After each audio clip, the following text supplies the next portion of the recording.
Good evening to you all. Thank you for joining us for the Monday, July 23rd, 2018 meeting of the Falls Church City Council. We've got a Boy Scout and a Girl Scout here. I might ask to lead us in the Pledge of Allegiance, if you all would be so kind. So come on forward. Why don't you come on forward to the microphone? And please rise for the Pledge of Allegiance. I pledge of allegiance to the flag of the United States of America and to the republic for which it stands, one nation, under God, indivisible, with liberty and justice for all. All right, thank you all very much. And again, welcome. Madam Clerk, will you call roll, please? Yes.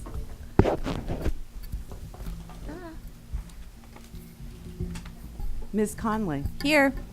Mr. Duncan. Here. Ms. Hardy. Here. Mr. Lickenhouse. Here. Mr. Snyder. Here. Mr. Z. Here. And Mayor Tarter. Here. Thank you, Council. Thank you. Do we have a motion regarding the meeting agenda? Mr. Mayor, I move to adopt the meeting agenda. Do we have a second? Second. All in favor? Aye. Opposed? Abstentions? The ayes have it. I understand there are no proclamations or special presentations this evening, No, sir. and no oaths of office either? No. Okay. Well, let's move on then to the receipt of public comment. Madam Clerk, will you summarize the written comments we've received, please? Yes. The Recreation and Parks Advisory Board requested that the City Council look into directing stormwater management funds to the Big Chimneys Park project. Paul and Cindy Wackerbarth of 304 Walnut Street provided comments about Founders Row and the Bayer-Volvo projects. Christina New of 413 Lincoln Avenue provided comments about the Founders Row project. Betty Pitera, 912 Park Avenue, requested parking permits for Park Avenue residents if the Founders Row project proceeds. Nick Waller of Offutt Drive provided comments about Founders Row. And Lisa Varouxis of 301 Grove Avenue provided comments about the Grove Avenue traffic calming request. All right, thank you very much. We'll now move to the receipt of public comments. If you would like to speak, please fill out one of these red speaker slips and hand them to the clerk. If you could, when you come forward, state your name for the record, and if you would be so kind to keep your comments to 3 minutes.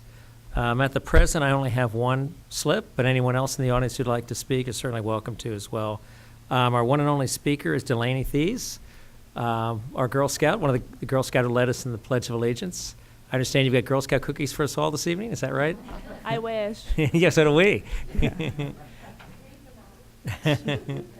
My name is Delaney Thies, and I live at 802 Ridge Place. So for my Gold Award project, I decided to build a native plant garden in the city of Falls Church in Cherry Hill Park, across from the library, if you guys haven't seen it yet.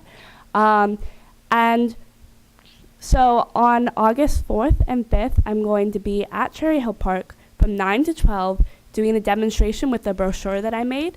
The city council has it at the clerk. And I'll be passing these out. If you're not able to come, I'll have them there for you later on, just in a brochure packet.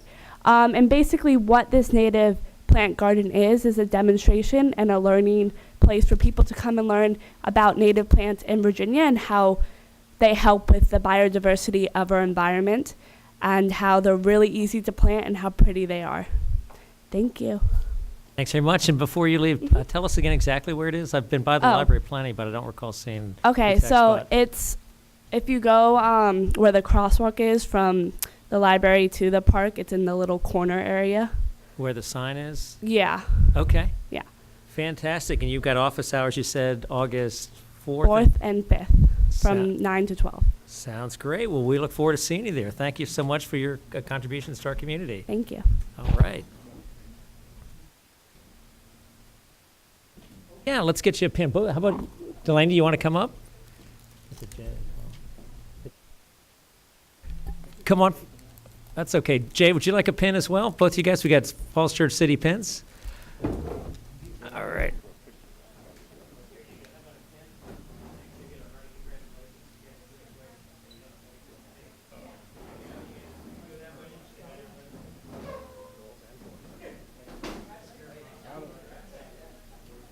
Dan, turn around and get a picture.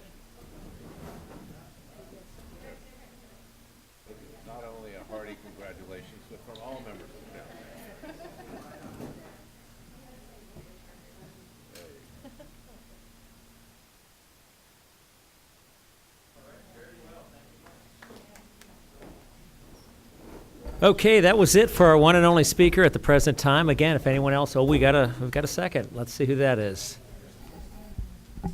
All right, Mr. DeLong, come on down.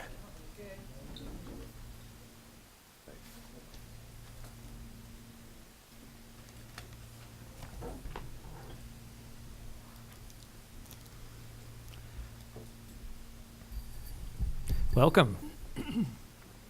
Good evening. Members of Mayor Tarter, council members, and fellow citizens. I am Chester W. DeLong, 213 West Columbia Street, and Vice Chair of the Mary Riley Stiles Public Library Trustees.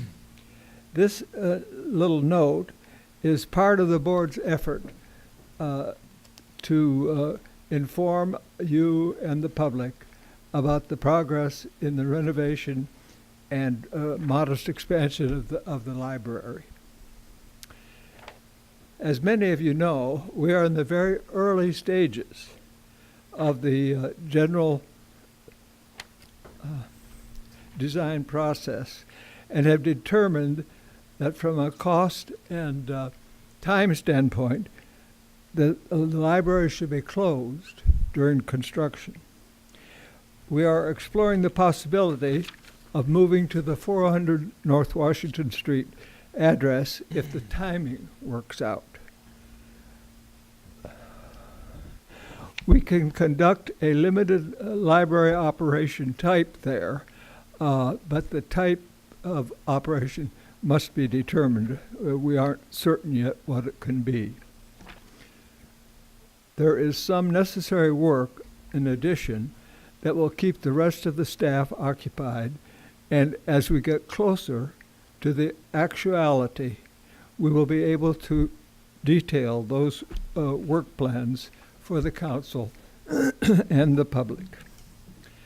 We have been working with block diagrams to figure out where functions should be in the new space.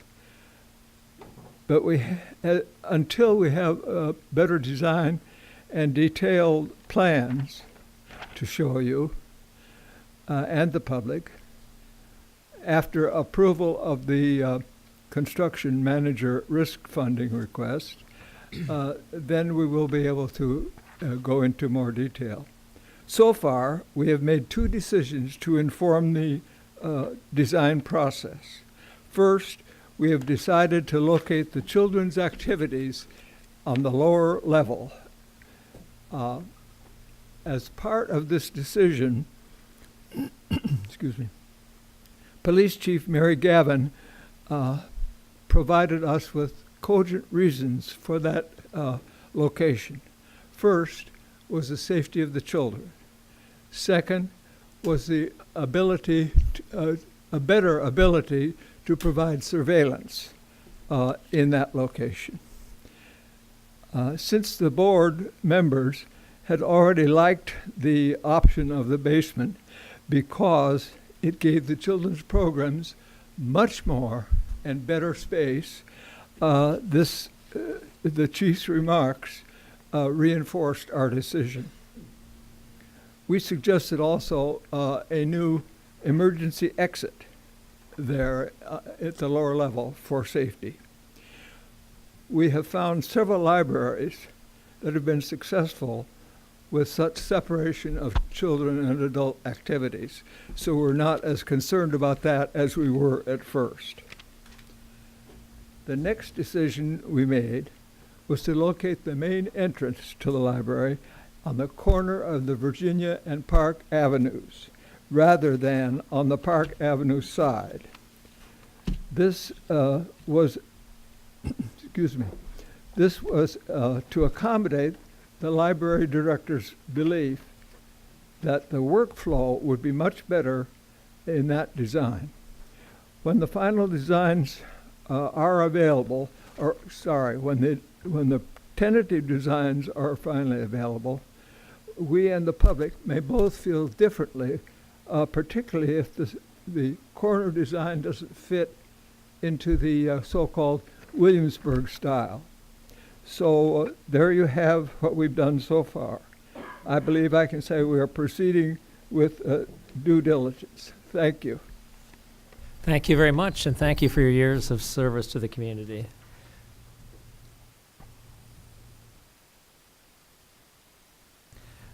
Madam Clerk, are there any other speakers this evening? No, sir. All right. Are there any council requests? Okay. Why don't we move on to the report of the city? Oh, one council request, Ms. Hardy. Mr. Shields, in light of Mr. DeLong's comments during public comment, does that impact the consent item that we have? Or actually, it's under E, not in consent. Is that something we'll have more discussion on? You'll get a briefing on the library board's discussion from our library director Okay. when that item comes up. Okay. All right, Mr. Shields, report of the city manager. Thank you, Mayor Tarter, members of council. There are three things I wanted to touch base on with you tonight, and I'll start with the weather. As you may have noticed, it's been raining. We are under a flash flood watch and have been since Sunday. We will be through Wednesday. And I think really just for everybody's awareness, Tuesday could be the wettest day of this entire prolonged rain event, and so we're remaining vigilant. But I think it's also an opportunity just to discuss a little bit and give the council, just a chance to talk about stormwater. We've done a lot of work in the area of stormwater in recent years. The City of Falls Church really takes a community-based approach to trying to address our stormwater projects, and those include all of the work that homeowners and property owners do to put in drainage detention facilities, rain gardens, cisterns. It also is the city's really sustained and long-term effort that's led by our Department of Public Works, and Mike Whitfield is here tonight. But from an engineering perspective, Jason Woodstrom has really been at the front of a lot of our planning and engineering for solutions on stormwater, and Robert Goff and our operations team. I think a real big difference maker in terms of how we deal with flooding in the city has been the sustained maintenance of our system, of taking the silt and things that get into the system and clog it up. That causes flooding. We've fixed a lot of the sort of the choke points in our system over the past 3 years with the stormwater fee, and we've built a lot of new detention, including under the tennis courts here at Jesse Thackeray and other parts throughout the city, and those have made a big difference in parts of our watershed. So again, it's been a community effort. It's supported by your stormwater fees that all of us pay, and we hope we're making a difference in it. And there's also a caveat that most of our engineering is designed for the 10-year event, and so if we have a really big major rainstorm, we're still going to have flooding in the city, no matter what we do. Anything that's above that 10% probability event is going to have impacts. On the sanitary sewer side, the council has approved the Dorchester sewer expansion project, and that should alleviate some of the backflows, sanitary sewer backflows that we have seen in our history in the Dorchester area in particular. So far through this event, we've had pretty minimal impacts on our property owners, and we're pleased about that, but we'll remain vigilant through this event and into the future. The other two things I wanted to update the council on is for your work session, we will not have a meeting next Monday. That's a 5th Monday, but for August 3rd, we're working to have the Founders Row application, have a good, thorough briefing for the council on board and commission comments and changes to the conceptual development plan, as well as the voluntary concessions in response to those comments. We expect to have that report posted so that the public can see it and be aware of it well in advance of that August 6th work session. Also on August 6th, we'll have the report from the Affordable Housing Task Force. Those are the two main items coming up on that work session.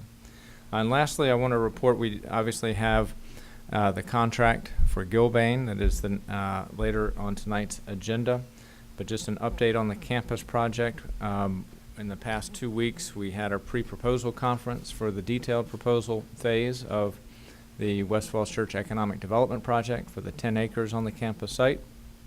Our 3 finalists attended, asked very good questions, And we followed those up with one-on-one interviews with each of the 3 finalists. And each of those groups are working very hard and are very forward-leaning on this project. I think there's a great deal of positive energy from each of the finalists. And so we're very pleased to report on that.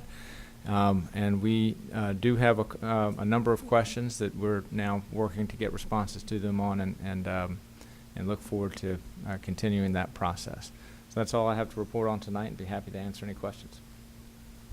All right, Mr. Z. Thank you, Mayor. The stormwater effort that has been ongoing now for the better part of half a decade, we've made great strides and great progress, and I'm really heartened by what we've been able to achieve, both for the stormwater as well as the sanitary sewer system. I recall that we typically have a report on the state of the stormwater that's produced sometime after the close of the fiscal year. So I'm wondering whether, in fact, we could schedule something like that in the near future while the deluge is still fresh on our minds. We could do that. We've typically scheduled those in the fall, and so I'll get back to council on a date for that. Thank you. Mr. Lichtenhouse. Just to follow on to that, I had a question. It was a victim of the recent flooding in our basement, and there's been some conversation, at least in our neighborhood, as it relates to new residential development. You'd mentioned there was some discussion over rain gardens, cisterns.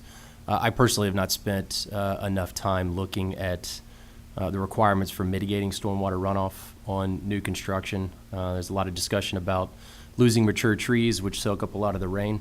So maybe around that October timeframe, the report that Mr. Z mentioned, we could talk about our requirements and what is being requested on the residential side. I know that there's a lot of discussion related to commercial developments, but these new homes that are going up that are clearing acres of land, removing mature landscaping, are contributing to some of the runoff and the flooding in certain areas, especially around Trips Run and some of the more vulnerable areas of the city. So I'd like to review that just to know. And it may very well be that we have enough in place and it's just this, deluge of flooding that we've talked about, but I'd like to review that. Mr. Duncan. Thank you. On another matter, the letter that we received from the applicant for the project at Park and Lee Street today, which went out to each of the council members. Number one, just to call your attention to it. Number two, since we are going into a hiatus here until the work session in early August, just wonder what the manager's thoughts are about how we are going to respond to that, and let council know if there's going to be any work on that between now and the 6th of August. Well, thank you for the question. I would like to review the letter with staff and could provide the council with a little bit more information on it. My read of it was, however, that they were trying to convey information to the council and some points of information they wanted to get across, and then they also closed by saying they were continuing to work on the project. But we'll follow up with council with the latest information that we have.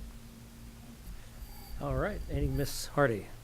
Going back to stormwater, and actually one of the letters we received about, from the Rec and Parks Board about Big Chimneys Park and the use of stormwater funds.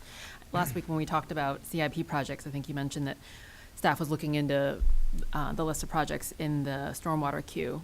Any developments on that, or what's our status?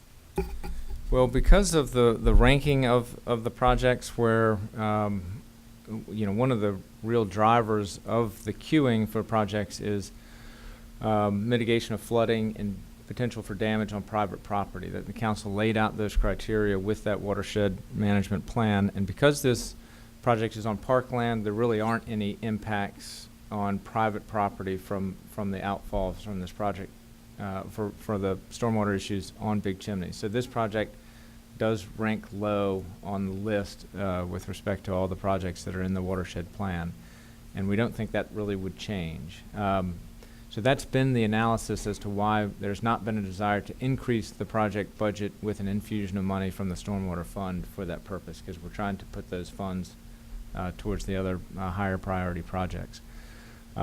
We are working through the costs for that project. I think our principal goal is to try to bring that project in on budget, and And that's what we're working on right now. We recognize there are some difficulties and may need to be some trade-offs with that, but we'd like to report back to council on what those might be. So are there any trade-offs that we need to make, or is it frankly just below the line for everything else that's in the stormwater queue already? In terms of changes to the Big Chimneys project? Or if enough of us said that, gosh, this park really could use more stormwater improvement because it does serve so many people in the Winter Hill neighborhood. Right. And we wanted to use more stormwater money versus Absolutely. other projects. Yeah, Is that if something it- that we can then look at to say, well, we think this could be higher priority than, say, project A, B, and C? It sounds like you said it's ranked low based on the formula. Right. But I know we've paid a lot of attention to parks, and this one is one that the community's waited a long time for, ever since the Harris Teeter Rushmark project. So I'm curious what the trade-offs might be against the other projects in the stormwater queue, regardless of the absolute ranking. Well, when we can get that information to council, and so in terms of the order of approach that we're trying to do is we're trying to first bring it into budget. If we can't do that, then I think we'd come to council with that analysis and those options. Okay. If we can get back to them either way, that would be great, because I know that they were waiting to kind of hear from us so that we don't delay their project further too. Okay. Thank you. All right, anything else? If not, let's move on to the first item on the agenda. Madam Clerk. Yes, we have TO 18-07, ordinance to amend Chapter 8, Article 6 of the Code of the City of Falls Church, private schools, special schools, and home child care facilities. Welcome. Thank you, Ms. Thank Vincent. you. Thank you. Good evening, council. This ordinance is in front of you for second reading. The purpose of it is to bring the city and code into conformance with the state of Virginia and Fairfax County.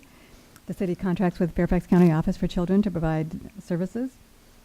And the basic changes to this ordinance are to increase the number of barrier fences that would prevent somebody from operating a home daycare, and also to change the requirement for background checks from the state check to the national registry through fingerprinting. And I'm here to answer any questions. Any questions? Any comments? All right. Do we have a motion? I move to adopt TO 18-07. We have a Second. second. Second. You got the second? We'll give it to Mr. Lichtenhouse. All right, Mr. Thank you, Lichtenhouse Mr. Zins. wins. Before we take a vote, I'm going to ask if there are any public comment. Does any member of the public wish to speak to this matter? Seeing none, the matter is closed to the public. Madam Clerk? Ms. Conley? Yes. Mr. Duncan? Yes. Ms. Hardy? Yes. Mr. Lichtenhouse? Yes. Mr. Snyder? Yes. Mr. Z? Yes. And Mayor Tarter. Yes. Motion carries 7-0. Thank you, council. All right, nice work. Thank you. Thank you. Madam Clerk? Our next item is TR 18-37, resolution to approve the comprehensive agreement between Gilbane Building Company and the Falls Church City School Board for design and construction of the new George Mason High School. Welcome. Welcome. I'm Kristen Michael, the Chief Operating Officer for the school system. Good evening, Mayor Tarter, Vice Mayor Conley, and City Council. On behalf of the Superintendent of the schools and our school board and our chairs here with us this evening, thank you for your consideration tonight to approve the comprehensive agreement between Gilbane Building Company and the school board for the design and construction of the new George Mason High School. All of us truly value and appreciate the continued support that we've received from the City Council, including your participation in the selection process of the design builder for the high school and attending the presentation that they gave to the school board just last week. With me here this evening, I have Trish Minson, who's our legal counsel. She'll go over the contract with you this evening. We also have Jennifer Marks, our principal in charge from Gilbane Builders. She's going to present a video that shows the construction overview. And then also with us this evening, we have Daisy Bregman from our owner's representative, Brailsford and Dunleavy. Throughout this confidential procurement, we've done a lot of outreach to the community with respect to the process. We've held community meetings about the design elements. We've held Sunday series jointly with our city manager.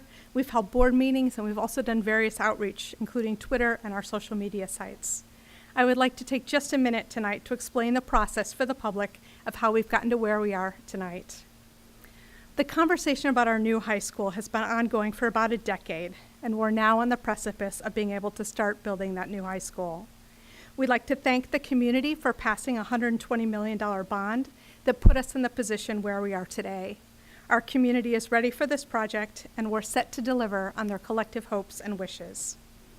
After the referendum, we put out our RFCP, our request for a comprehensive proposal, on November 30th, 2017, and those responses were due on January 17th, 2018. That was essentially our qualifications phase. During that phase, teams were asked to submit their proposals, and those indicated their collective readiness and the ability to meet our specifications. We received 5 excellent proposals, and we down-selected to 3 finalists on February 20th, 2018. We'd like to thank the committee that helped us get to that.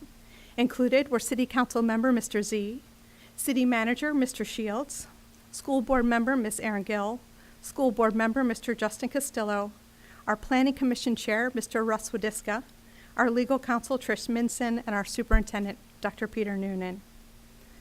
On February 22nd, 2018, we launched the RFDP, the request for detailed proposals for the 3 finalists. Those finalists were given a couple of months to put together a conceptual design that would best meet our needs as defined in our educational specifications, the information from our community outreach sessions, and the 10 years of notes and comments and information that we included in that proposal request. On May 17th, 2018, we received the 3 finalist submissions, and on June 29th, 2018, we met as a team to review those finalists and down-select those 3 to 2. The committee that we would like to thank for the work on that included City Council member Mr. Ross Lickenhouse, City Manager Mr. Wyatt Shields, Planning Commission member Mr. Tim Stevens, who's here this evening, School Board member Ms. Shauna Russell, our principal Mr. Matt Hills, Trish Minson, again, our legal counsel, Lisa High, our chief academic officer, and Dr. Peter Noonan, our superintendent. On July 29th, that RFDP committee interviewed the 2 finalists, and after deliberations came to a unanimous consensus that Gilbane, Stantec, Quinn Evans team was the team to build our new high school. Throughout that 10-year conversation, we've heard the community, and the design, budget, and schedule from Gilbane reflects our educational specifications and those values that the committee had. Their design is agreeable to the 10-acre site. It moves all of the athletic fields behind the school and relocates the loading dock. The facility would be net zero and LEED Gold with comfort. It has great instructional spaces. They're flexible and built with the future in mind. It has regionally excellent athletic and arts facilities.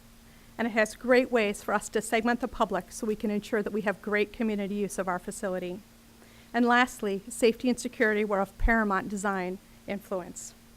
In terms of the budget, this proposal did meet our all-in budget of $120 million, and that total includes bond costs, architecture, engineering, site and construction, as well as post-construction. Their contract that we had before you tonight meets the design criteria of $108 million in total for the construction cost limit.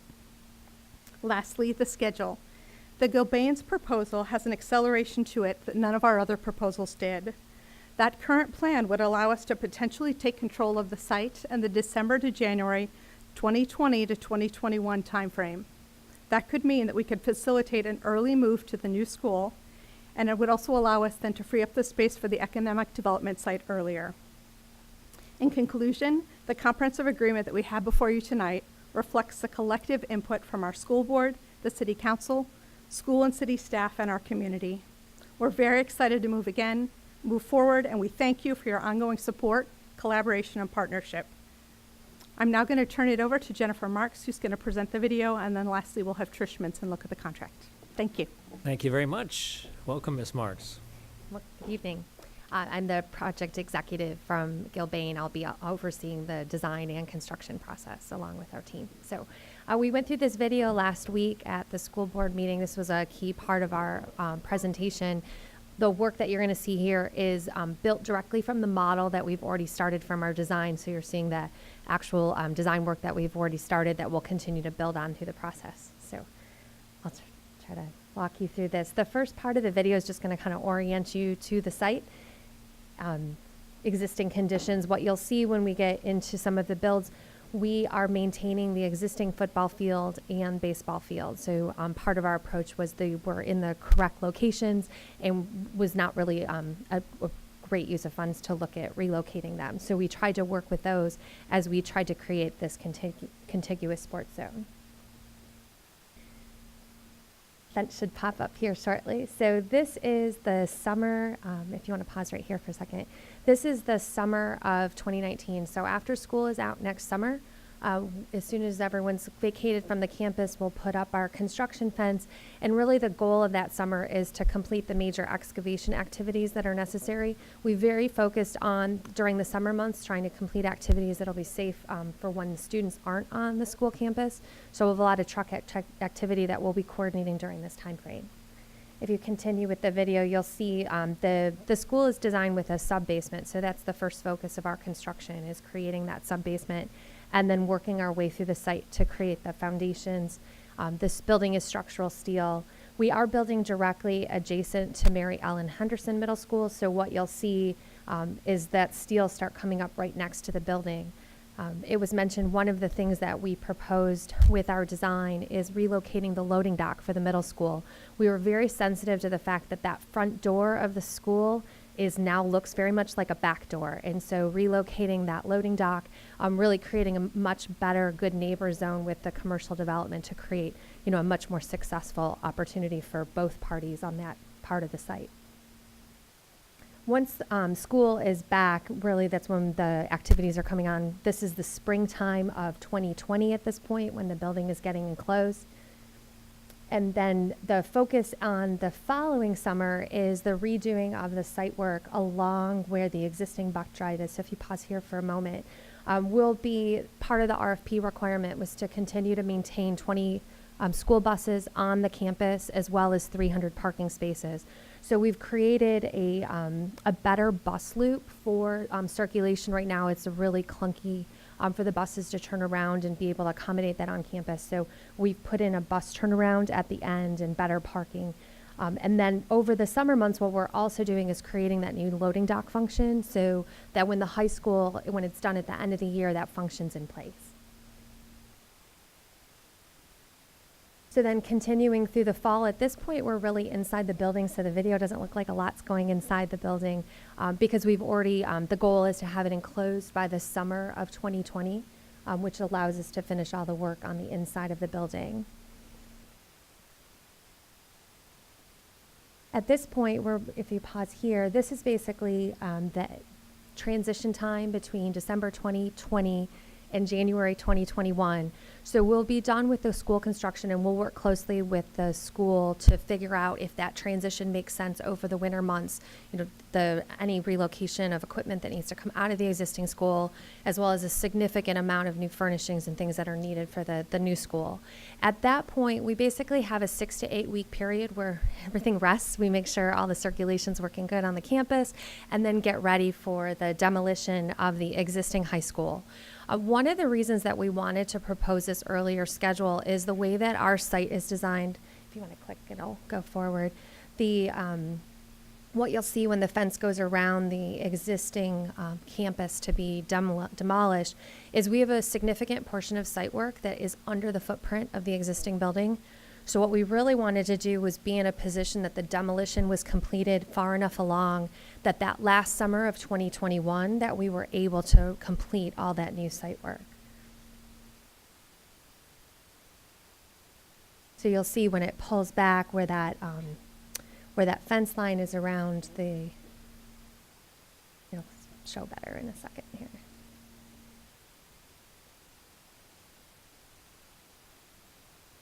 So if you pause right here, so that's that new plaza area, and we've been having a lot of conversations about how do we create that really nice, good neighbor zone between the school and the future development. And we thought it was really important to relocate that field. All the feedback we got from the development portion, we had several development consultants on our team, and they felt very strongly that a play field with its lights and noise was just not something that was very friendly to either residential or commercial development. So what that allowed us to do then is create this nice zone for parking. And I know there's been some conversations about what the development teams might now propose in terms of parking. Several of them had proposed potentially an underground parking zone, which is much more easily facilitated with that field no longer being located there.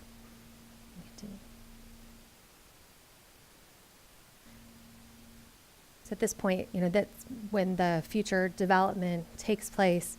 And then the video will spin around again and show you what that new athletic zone looks like. So we're creating a new 6-court tennis court, a new multi-purpose field, as well as a new softball field that's oriented in the proper direction.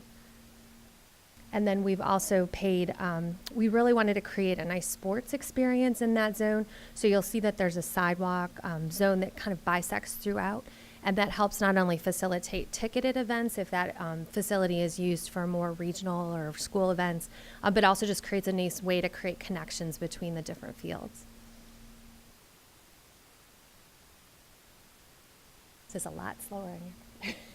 I normally talk really fast, so and this just gives you an idea of what the building looks like as we transition. We had mentioned in the presentation last week, we spent a lot of time looking at what the building looks like during the day as well as in the evening hours, knowing that this facility is used not only during the school hours, but also as a main community hub for activities as well. I think that's it. Happy to answer any questions you may have. Questions? All right, maybe none at the present, but thank you for that very nice presentation. Oh, thank you. Oh, we do have some questions. All right, Mr. Duncan? All right, Ms. Hardy? Thank you. Even seeing it second time around, it looks really impressive. So I appreciate that. I know you put the red, I think, line around where the construction zone was. Yes. Does the middle school recess get impacted by that? It does not. What we'll be doing is creating a fence line that actually stands off from the face of the middle school. We want to make sure there's safe egress out of the middle school during all points of construction. The only thing that's impacted during construction is the basketball courts that are behind because it's kind of right where the new school is going. Okay.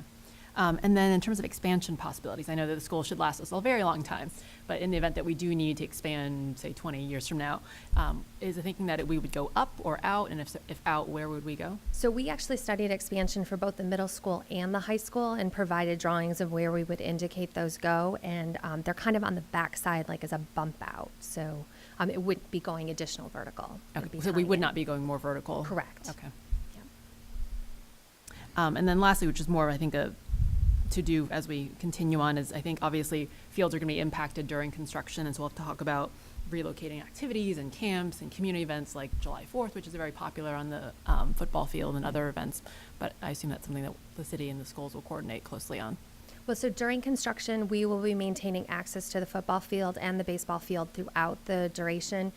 I forgot to point it out in the video, but we're actually creating a temporary pathway that will go from the parking lots to allow people to walk around the side of the football field to access both those fields. The softball field and tennis courts will be offline, but the other two will still be online. Okay, great. Thank you.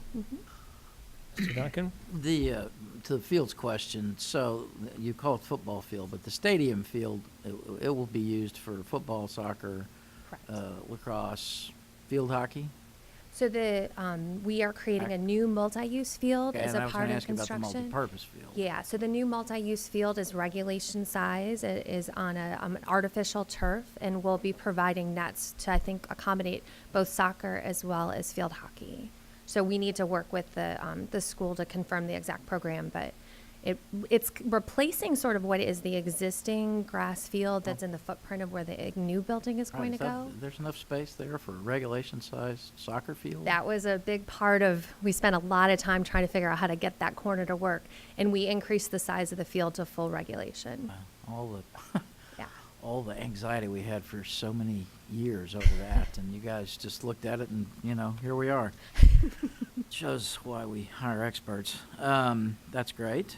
I'm sorry, Ms. Hardy mentioned the middle school, the current middle school playground. Does it go away, or does it continue after you're done? It's one of the topics we need to talk about. There isn't a great way for it to continue exactly as it is. We have a couple options that we'll review and offer suggestions for. Okay. And you mentioned the multipurpose field would be an artificial turf field. The football field, of course, stays, the stadium field stays the same. Is the softball field anticipated to be natural turf or artificial? It is natural. That's natural? Mm-hmm. There'd been some discussion about the outfield of the baseball field eventually maybe being made artificial so that it too could serve, dual purpose as a practice space when baseball wasn't using it. That's not in the plan, but is that conceivable? It is not in the plan. It is conceivable. That would be a great topic for us to discuss because depending on the extent of the geothermal wells that we're putting in, that we will potentially be going into the outfield of the baseball. And then right now what we've accommodated is if we're going into the outfield, then we're replacing the natural grass when we're done with our work.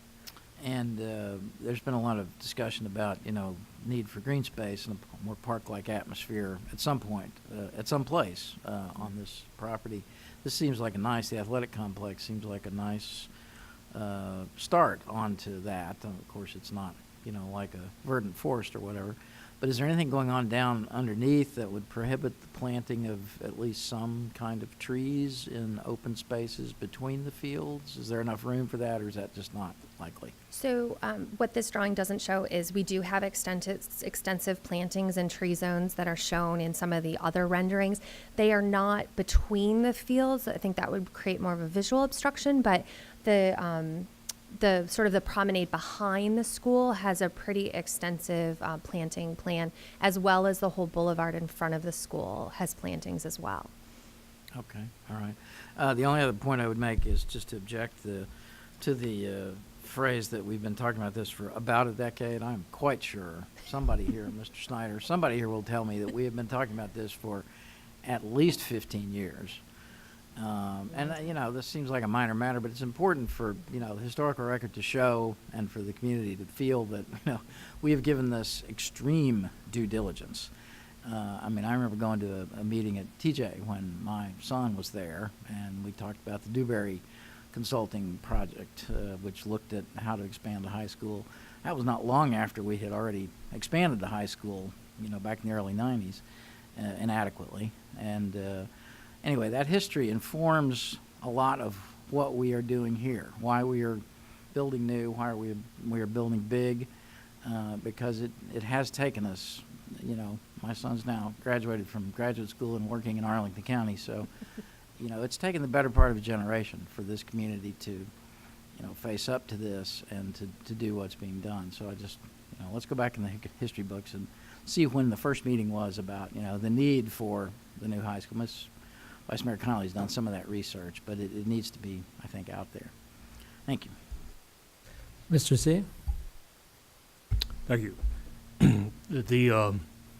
With such a large site, the aspect of stormwater and drainage and retention are very important, and I understand that you've hired one of the preeminent experts, Normandy Associates. Is that what their name? Our K&K is our civil engineer on our team. I don't remember the name, but I hear they're pretty good. So we look forward to seeing that articulated and explained to us at some future point in time. My primary concern, though, is with the tariffs that are already in place on steel and aluminum, and we know that goes into not only just the structure, but also machinery and finishes, fenestration, and if we get 100% taxes that gets passed on to us through the tariffs for everything else that comes out of China, do we expect increases in cementitious materials, rock, other kinds of things? What can you tell us with respect to the steps you've taken to allay our concerns that there would not be major scope reductions because of these tariffs? Well, so we very closely monitor it. It's obviously a concern everyone has that's buying materials at this point. What we have included in our proposal is a certain amount of escalation that does not address if there's any significant changes that occur in the tariffs. Given the current political climate, I think no one's aware of whether that is going to change significantly or not. But what we have done right now, our proposal is based on putting together a guaranteed maximum price sometime in the winter, January, February timeframe. And we've included escalation to accommodate for any pricing adjustments that we would anticipate for those key escalated materials prior to that. And then at that point, once we've locked into pricing, then that removes the escalation concerns because everything would be purchased. Okay, thank you. Other comments, questions, Mr. Lichtenhouse? Yeah, just a quick thank you to all. Trish and Kristen, you guys specifically, I know having the opportunity to serve with you guys on that final evaluation committee was probably one of my proudest contributions as a public servant here and as a father to my 3 daughters. And you guys put in an extraordinary amount of work. So regardless of the 15, 20, 40-year history of this project, I was impressed with the work that you guys did, and just a big kudos to the school on all of the contributions from the city and staff and Jim and his group. I mean, it was just an extraordinary amount of work and consideration that went into it. So I want to thank all of you for your contributions as well. Thank you. All right, other comments, questions? I've got a question or two. So I'm with Net Zero ready. I would imagine you have geothermal. Do you have geothermal? We do. Are those going in the fields that are going to remain functional? No, we actually have planned that they'll go under the footprint of the new tennis court and the new softball field. So we completely are avoiding going into the fields that we're leaving. The only condition where we wind up going into the baseball field is if the alternate is selected to also provide geothermal for the middle school. So our base design includes geothermal for the high schools that exist today. And then we basically had 3 alternates, one for what could become the future capacity of the high school, then the middle school as it exists today, and then the future capacity for the middle school, if that makes sense. Because each one of those has a slightly different loading. So only if the middle school alternate is selected will wind up in the outfield. And then we'll just schedule that work so that it doesn't impact the playing season. So you don't need to use the, for example, the football field for, because Not it at seems all. like it's very extensive to get to Net Zero ready, but Right. What we've done is we actually have overlaid the geothermal wells with some of the stormwater management so that we're able to accommodate all of that site work within the same footprint.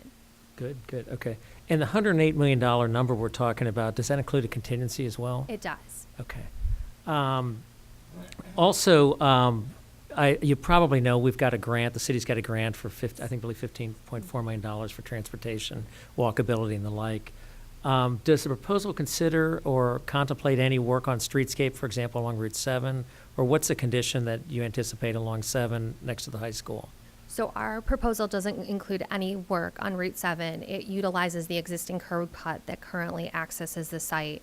We also do not include any of the improvements along Haycock Road, which was a condition we were given that the road would stay as is. We did closely look at the proposal that was submitted in the grant money, because right now there's some really nice opportunities to create bike connectivity to the future bike zones that are looking at, and those are all be issues that we'll look at as we start into the design development process. So if the city wanted, for example, to do the streetscape up 7, even to the city limit, for example, Yeah. would your proposal preclude that? No, it does not. Okay, so you have enough distance and setback and the like to do our Correct. standard streetscape along Route 7 up to the boundary. Yeah, I mean, if you think about what the existing current condition is today, where the curb cut accesses onto the campus and where the parking lots stop, we're not appreciably changing that. We're maintaining that same distance. Okay. And the entrance from 7, is that still, that's going to be a right in, right out, as it basically is now? As it is today, unless, I know part of that study was looking at some changes potentially in signalization, so depending on how that's pursued. And could your design also accommodate that if there is a signal put there to? Absolutely. I mean, there was one of the things our team, we kind of, we think that there's a lot of merit to looking at putting a signal there. There's a lot of traffic that goes in and out of there in the morning and afternoon hours, so. Yeah, I mean, sort of, we're trying to figure out now, I think, as a whole, how does this fit in with commercial development, Right. WMATA, and all the different other sites? And so I think some flexibility as to ingress, egress, and roads is probably something good for everyone. Absolutely. Okay. Mr. Duncan? Could I just ask one other question? I'm not sure if it's you or the manager. The great good news that, the school may be able to be occupied 6 months sooner. The sequencing of, the work and the bonding and the money that we're hoping to get from the private sector to help pay for the school project, does that change any if the work is done sooner? I mean, are the 3 bidders that we've been talking to, they're aware that the schools are planning to work on a faster schedule, which would free up the land for development sooner, but also would mean we would need to get their money sooner than we sort of told them that we would. And also, if the federal or if the state money for the Haycock and Route 7 improvements is something that we're counting on, is that money going to be able to be available, or is it still sort of operating on the older timetable? I could speak to the impact on the developers. The developers are, we provided them a copy of the Gilbane plan last Tuesday, which is when it became publicly available. So they're still digesting it. I think everybody thinks that faster is better, so the 6 months is something that is well received, but they understand also the terms of the contract, which is that 6 months early delivery is the target, but there aren't penalties either on the city or on Gilbane for not meeting that target. And so they're aware of that. So it doesn't have any impact on the developers in terms of their first payment. That's still scheduled for May of 2019. But if they were to take possession of the property 6 months earlier, then that sort of main payment for the land when they take possession of it would be 6 months earlier. And so they're aware of that, but they're kind of working all of the Gilbane changes through their design process and their thought process right now. So the grant, this will sync up, no problem with the grant money. Mr. Snyder? A couple questions. So where is the parking going to go? So the 300 parking goes in spaces? 2 zones. It goes, it's essentially in the same footprint on the middle school side where the buses park right now, and there's basically 2 main parking lots there. And then the new parking lot is the, if you can, yeah, I was thinking yeah, there should be, actually on that thumb drive, there's a picture. Would that be easier, maybe? If you open up the PowerPoint file, there should be a site plan in there. That's probably the easiest place to see it. If you scroll down in those slides, I think it's near the end. Yeah, that's slide 10.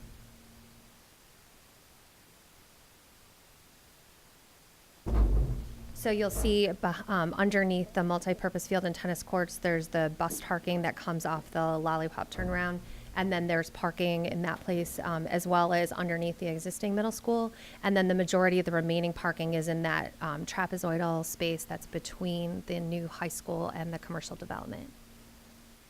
And that's the zone that's really going to be, I think, a topic of conversation with the commercial development on what they see as the best use of that space now that we've decompressed that from being a sports So area. none of the parking is underground Not for the at school? this time. So it's all surface parking? Certainly an opportunity to look at that, but not in our proposal. It's all surface.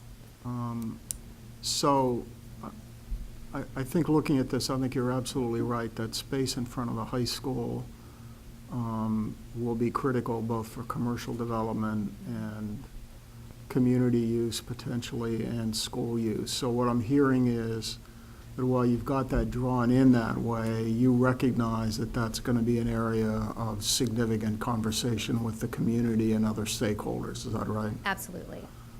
And then I see that you're making no assumptions whatsoever with regard to the university site or the metro site. Those development projects both are moving forward well, the metro site is moving forward and the universities have expressed an interest to participate to Fairfax County. So that's another area where potentially things could change, maybe even dramatically. Instead of having all that surface parking, you have a lot less, you still get the parking needs done, it may go underground, whatever. So how are we going to handle that sort of thing in the future? I appreciate the flexibility, but discussions and conversation also take time, professional time and money. So how is a contract going to handle that sort of issue? Do you want, I don't know, just. With regard to the contract? Yeah. That's not our property or our land, but I know we're working closely with Brailsford and Dunleavy, with Gilbane, with folks from the city and with the schools. So we'll have the conversation, make sure that we don't keep us from doing anything that would work best for the schools and for the city. But it's my understanding that's Fairfax County land, so we want to be part of those conversations, but it's not something that's part of the contract with Gilbane, and it's not something that goes into consideration of what they're going to be doing. Where I'm going to is the discussions are going to take time. Flexibility is great, I totally support it, Sure. but those discussions are going to take time. How is a contract going to handle the cost of those discussions? Could you be Or more- they, what do it's you mean not about going to the be an cost of add-on, those? is it? I mean, as we move forward, I'm trying to figure out, does a contract cover the fact that there will be potentially significant discussions with the universities and with the commercial development going forward? Does it assume that, or would that be an add-on to the contract price? I don't think that it would impact the contract. I think members of the schools would be part of those conversations. We'd make sure that Gilbane and Brailsford and Dunleavy are part of those conversations. If there's anything that the city manager would need for Gilbane or Brailsford and Dunleavy to participate in, I know that they're making themselves amazingly available to us. I don't think that would be at additional cost, but that's not expressly detailed in the contract. And really, I think that would be more of a discussion for the schools and for the folks from the city as well. Let me ask the city manager, what's envisioned for how that would happen and how the costs of that discussion would be covered?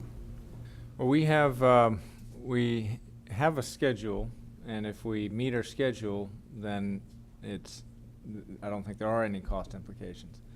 If we miss our schedule, that's where there could be very significant cost implications.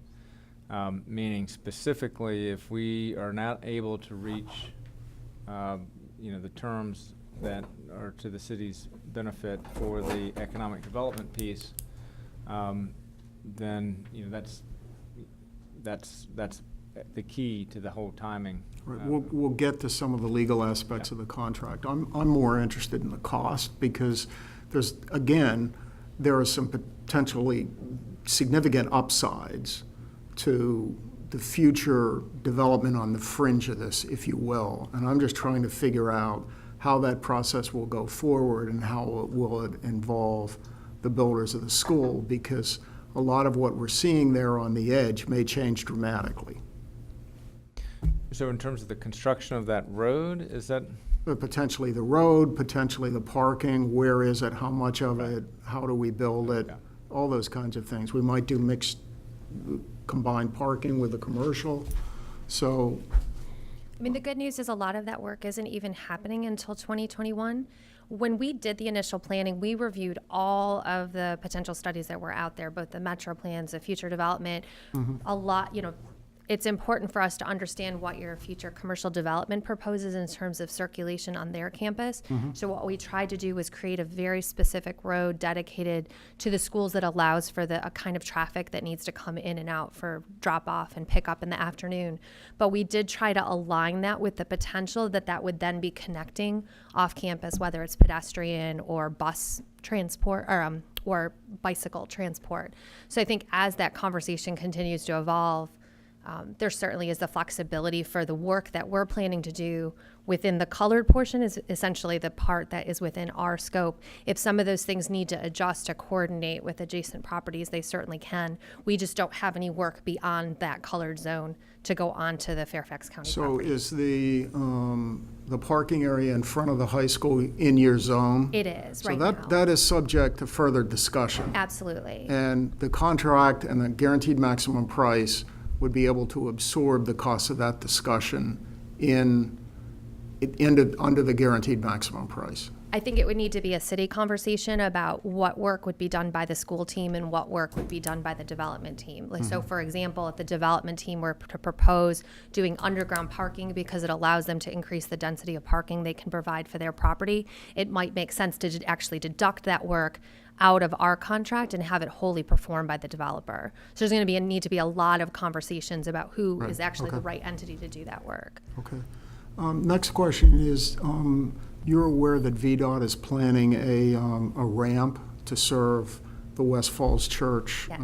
And that's assumed in your picture, and that would not make any changes, is that right? No, I mean, that one of the requirements we were told was to not allow any additional curb cuts that would access that road. One of the things that we had looked at was actually an easier way to get the buses out onto that road, and we were specifically told to not consider that, to allow all the circulation to stay on the school campus. Okay. Thank you. If I could just ask a follow-up question to Mr. Snyder's. So in terms of that area, for example, the parking area behind our city attorney's head, it will forever be known as that. So, for example, our neighbors to the probably north, let's say Metro or UVA, may say we would prefer a road that has greater capacity than maybe what you're showing there, or wider curb to curb or whatever it might be. So when would you need to know the details of what they would like so that you can plan accordingly? We don't want to have a bunch of change orders and say, get the eraser out, let's redo this several times. What's your time frame in terms of when you'd want to know what any external parameters are? So the easy answer is there's kind of two parts. The first is the first time we draw it, which is the time that we draw it under the contract, that design work will be going on through this fall and winter. So recognizing that may not be the most practical in terms of all the constituents that are involved. So we right now could document it the way that it is, and then if changes needed to be made, we're probably not looking at needing those until 2020 in terms of when we would need to draw it and then basically resubmit it for permits. Right now, the plan is that we're doing design documentation through the fall and we're submitting for permits in March of 2019. That's the date that's real critical for us to maintain starting construction in late June of 19. But so you're saying now, but I mean, for example, let's say you got input from WMATA in 3 months from now. Would that be a change order additive to the contract, or would it be, no, we're working on it through January, we need to really know by January what everyone else wants to do? From the site work standpoint, the critical issue is when we go in for site plan approval. So site plan approval is basically the first 120 days of the design period. So it's not that we can't make those changes, but if we didn't know that information today, we would be drawing it as it is. And at most, it might be a change order to the design team to do redrawing based on any late information.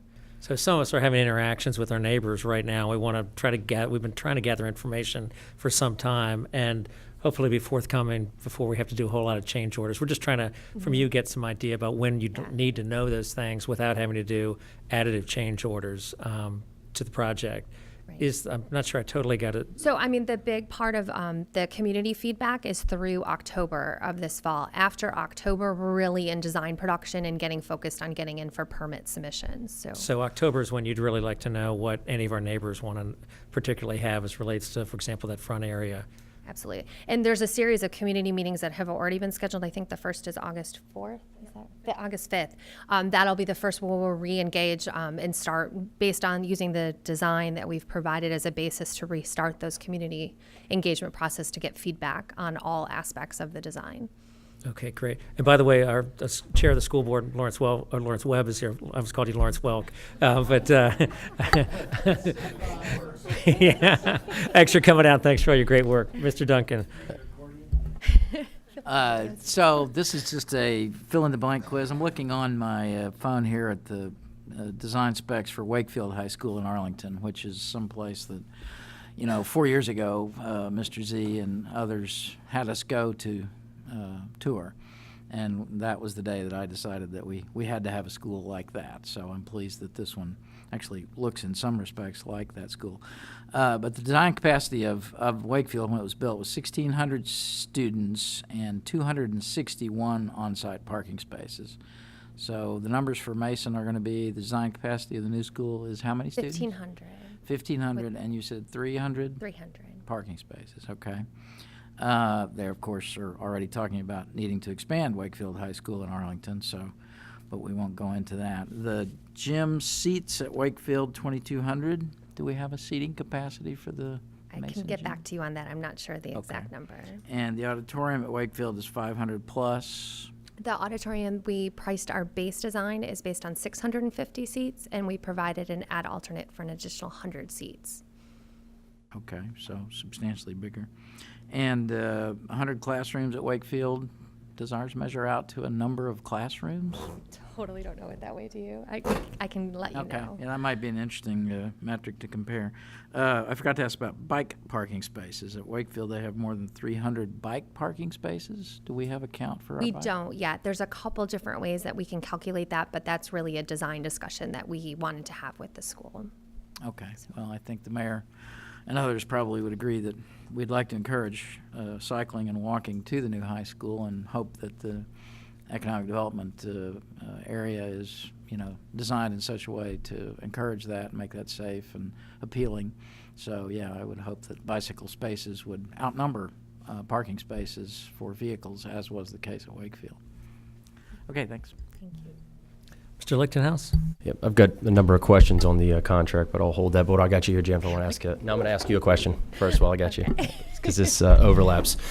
Do you guys, going back to this discussion over collaboration with neighbors in the commercial development, have you guys built into your schedule specific ongoing regular meetings with the commercial developer that's selected for the economic development site?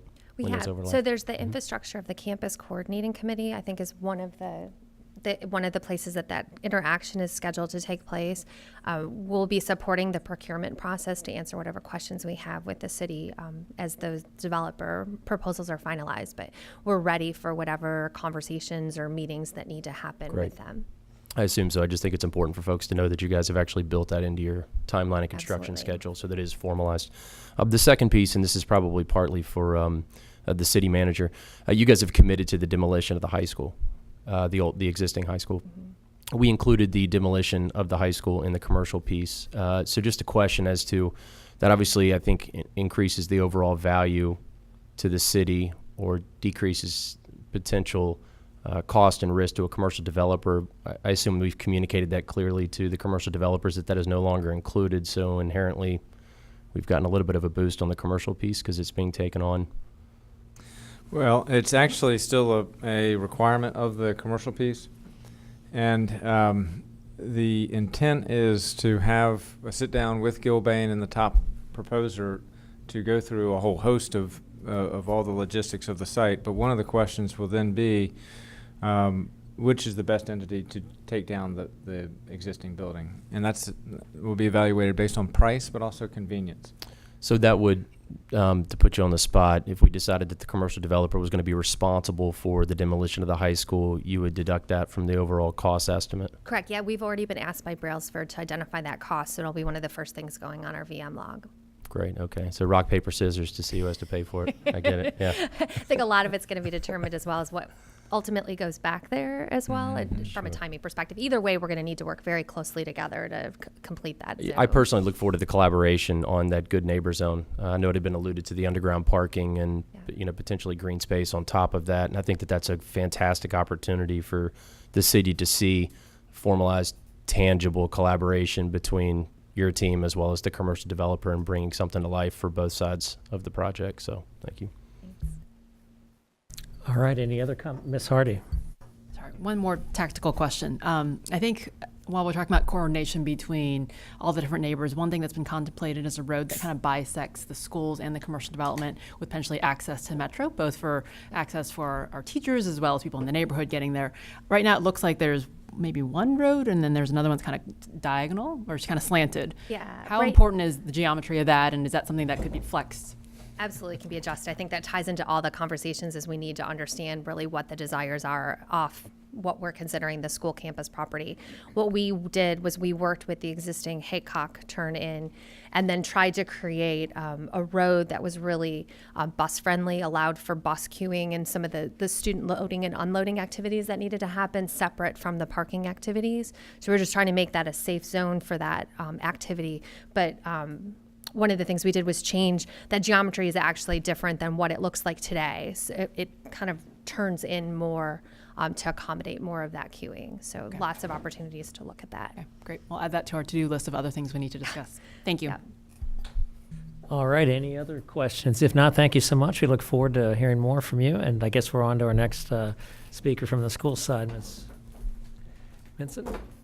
Good evening, Mayor Tarter, Vice Mayor Connolly, and City Council members. Thank you for all you've done to help the schools and school board to get to this point. Thank you, Mr. Z, for your participation in the down select or the initial of the design build, and thank you, Mr. Lichtenhouse, for being part of that final team that reviewed and selected Gilbane. We're really excited about working with Gilbane. Also, thank you, Ms. McCoskey, for your help and collaboration reviewing the draft comprehensive agreement and proposed language to help strengthen that agreement.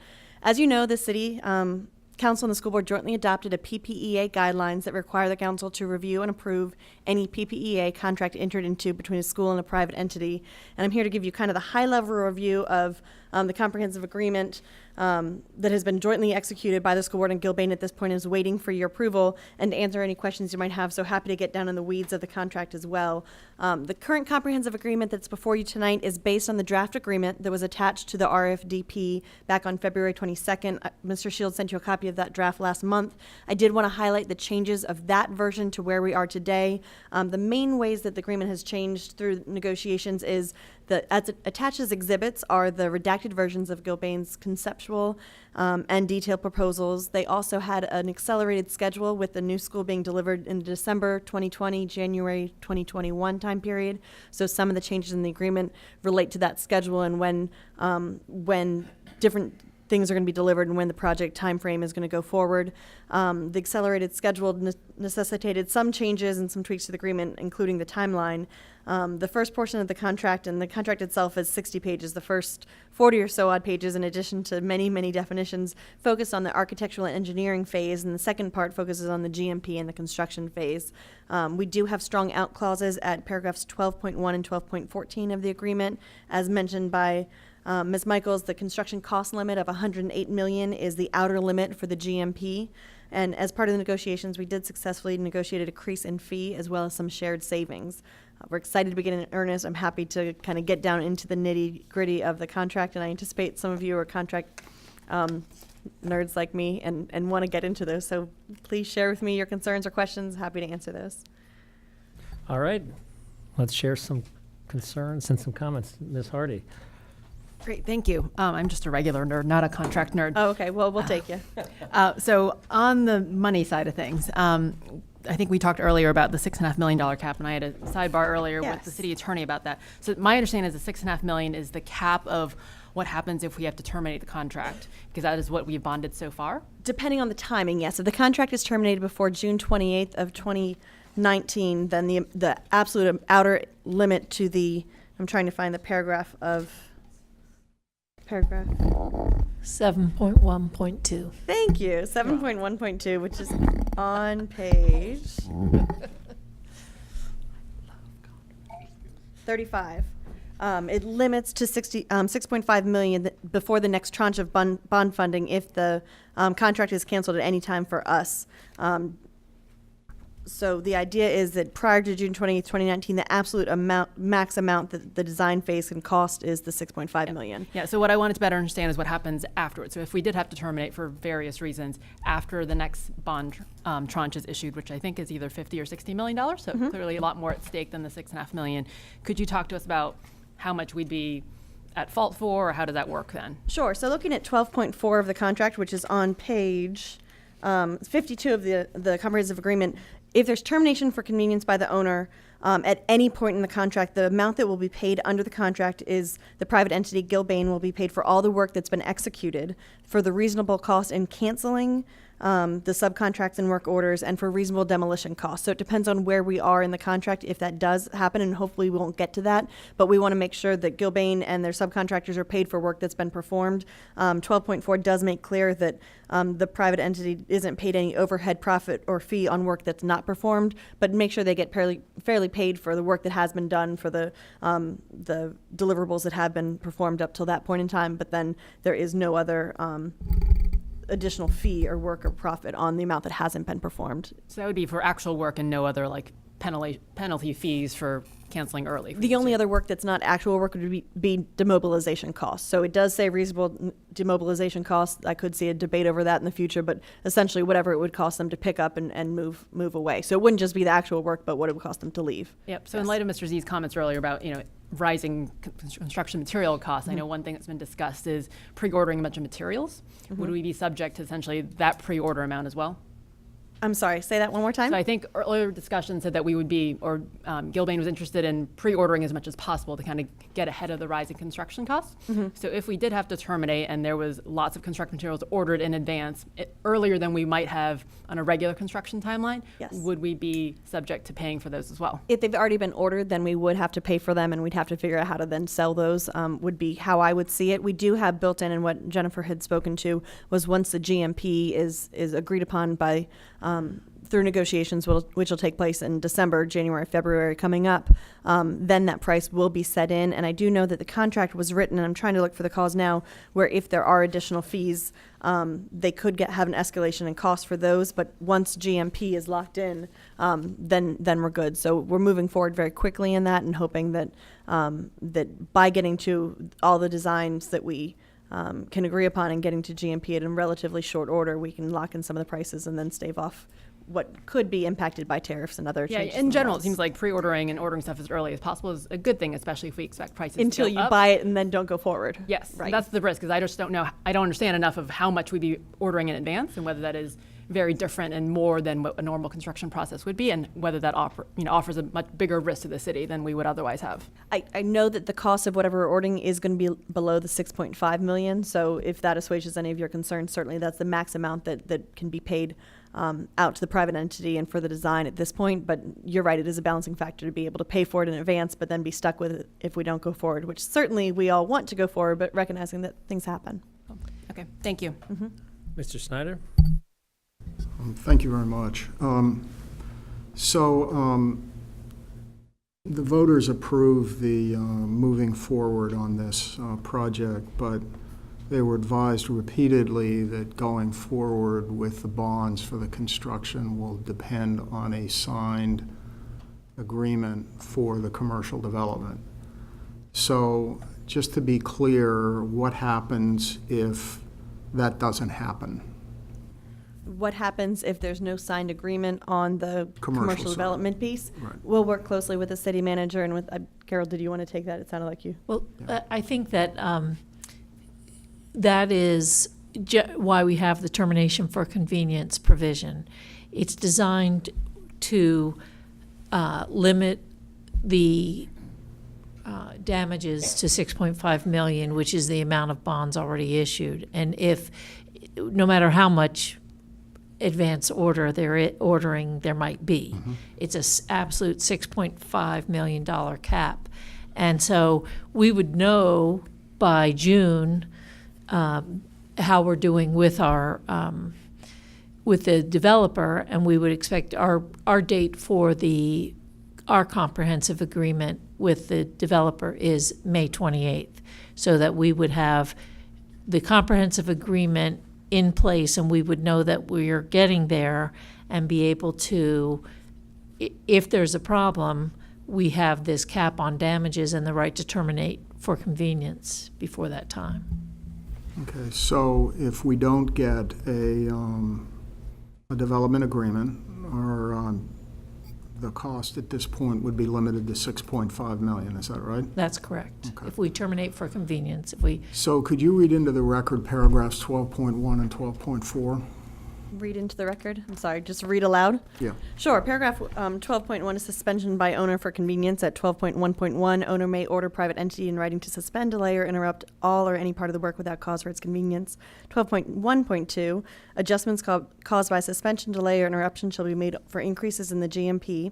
Compensation for design phase services, private entity's fee, or the date of substantial completion, or the date of final completion. No adjustment shall be made if the private entity is or otherwise would have been responsible for the suspension, delay, or interruption of the work, or if another provision of this agreement is applied to render an equitable adjustment. And 12.4, I'm actually enjoying this. I always want to be the person at the end of commercials that read like the caveats and clause. So 12.4, termination by owner for convenience. If an owner terminates this agreement before July 1, 2019, other than is set forth in 12.1.2, what I just read, owner shall pay private entity for all work executed plus a reasonable demobilization cost together with the private entity's fee on work completed, but no overhead, profit, or fee on work not performed. If the owner terminates this agreement other than set forth in 12.1.2, and on or after July 1, 2019, owner shall pay private entity for all work executed and for reasonable costs and canceling approved subcontracts and work orders and reasonable demolition costs together with private entities' fee thereon, but no overhead, profit on the work or profit or fee on the work not performed. So we've been told that 7.1.2 limits the amount paid under those provisions. Do they refer to 7.1.2?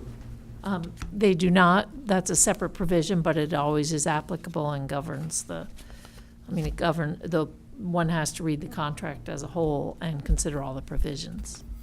Okay, so it's your view that we don't need to specifically tie the limits of 7.1.2 into 12.1 or 12.4, that they would be read in? That's correct, because I think, well, in general, we don't want to start mentioning or cross-referencing too frequently, because all of the provisions do apply, and if you start doing that, you might run the risk that at another time it wouldn't apply. But I think there's 7.1.2 has the absolute cap on damages until the next tranche of bonds is issued of 6.5 million. Okay, thank you. Another question, who are the parties to this contract? The parties are the school board, as given permission for Peter Noonan, the superintendent, to sign, and Gilbane Building Company. So if you had a rare circumstance where the school board wanted to move forward but the city council wouldn't, what happens then? Well, I suppose that the school board could refuse to terminate their contract if we were not moving forward, but they would not have funds to pay for their contract that they had entered into. Obviously I don't expect that to happen, but there have been differences between the two bodies in the past, so hopefully it won't happen again. How about termination for cause? How about if we just don't like the job they're doing? What's the provision there? There's a notice of default where if the private entity under 12.2, we have to give notice to the private entity that we think they're in default, that they haven't provided supply enough of qualified workers, proper materials or equipment to maintain the approved schedule, or that they have failed to make prompt payments to their workers, their subcontractors or suppliers, or they've disregarded the laws or any orders of the public authority having jurisdiction. We give notice to the private entity, written notice, and 7 days for them to correct their default. At the point in which they do not correct that, and they fail to promptly commence or continue satisfactory correction, we can take, without prejudice to any other of our rights and remedies, we may take possession of the work site, complete the work utilizing any reasonable means, withhold payment due to the private entity, and as the owner deems necessary, supply workers, materials, equipment, and facilities for the satisfaction and the correct of the default. Once we do that, we can charge the private entity costs and other expenses, including reasonable overhead, profit, and attorney's fees. And we also require written into any of Gilbane's contracts with its subcontractors that if we do terminate the contract with Gilbane, the subcontractors would have a contract with us to continue performing work unless we wanted to designate somebody else to take over. So if work with Gilbane isn't successful, we can still move forward with the project if that is deemed to be feasible under 12.2.2. And we also, if there's an emergency affecting persons of safety or property, that's at 12.2.3. We can correct the default without giving notice to the private entity and then give them written notice afterwards of what we've done. So under either the termination for convenience or termination for cause provisions, do we eliminate the ability of suppliers and subcontractors to come against the city? We would have no contract with the subcontractors. Their contract would solely be with a private entity until we took over or subsumed that contract. So just as far as the school board's concerned, our relationship isn't directly with the subcontractors, it's with Gilbane, but I don't know, Ms. McCoskey, if... City Attorney? There's, generally, between the subcontractors and the school board, there's no privity of contract, and they would have no right to come to the school board. And how about liability or injuries to workers? That's another good question. There's paragraph...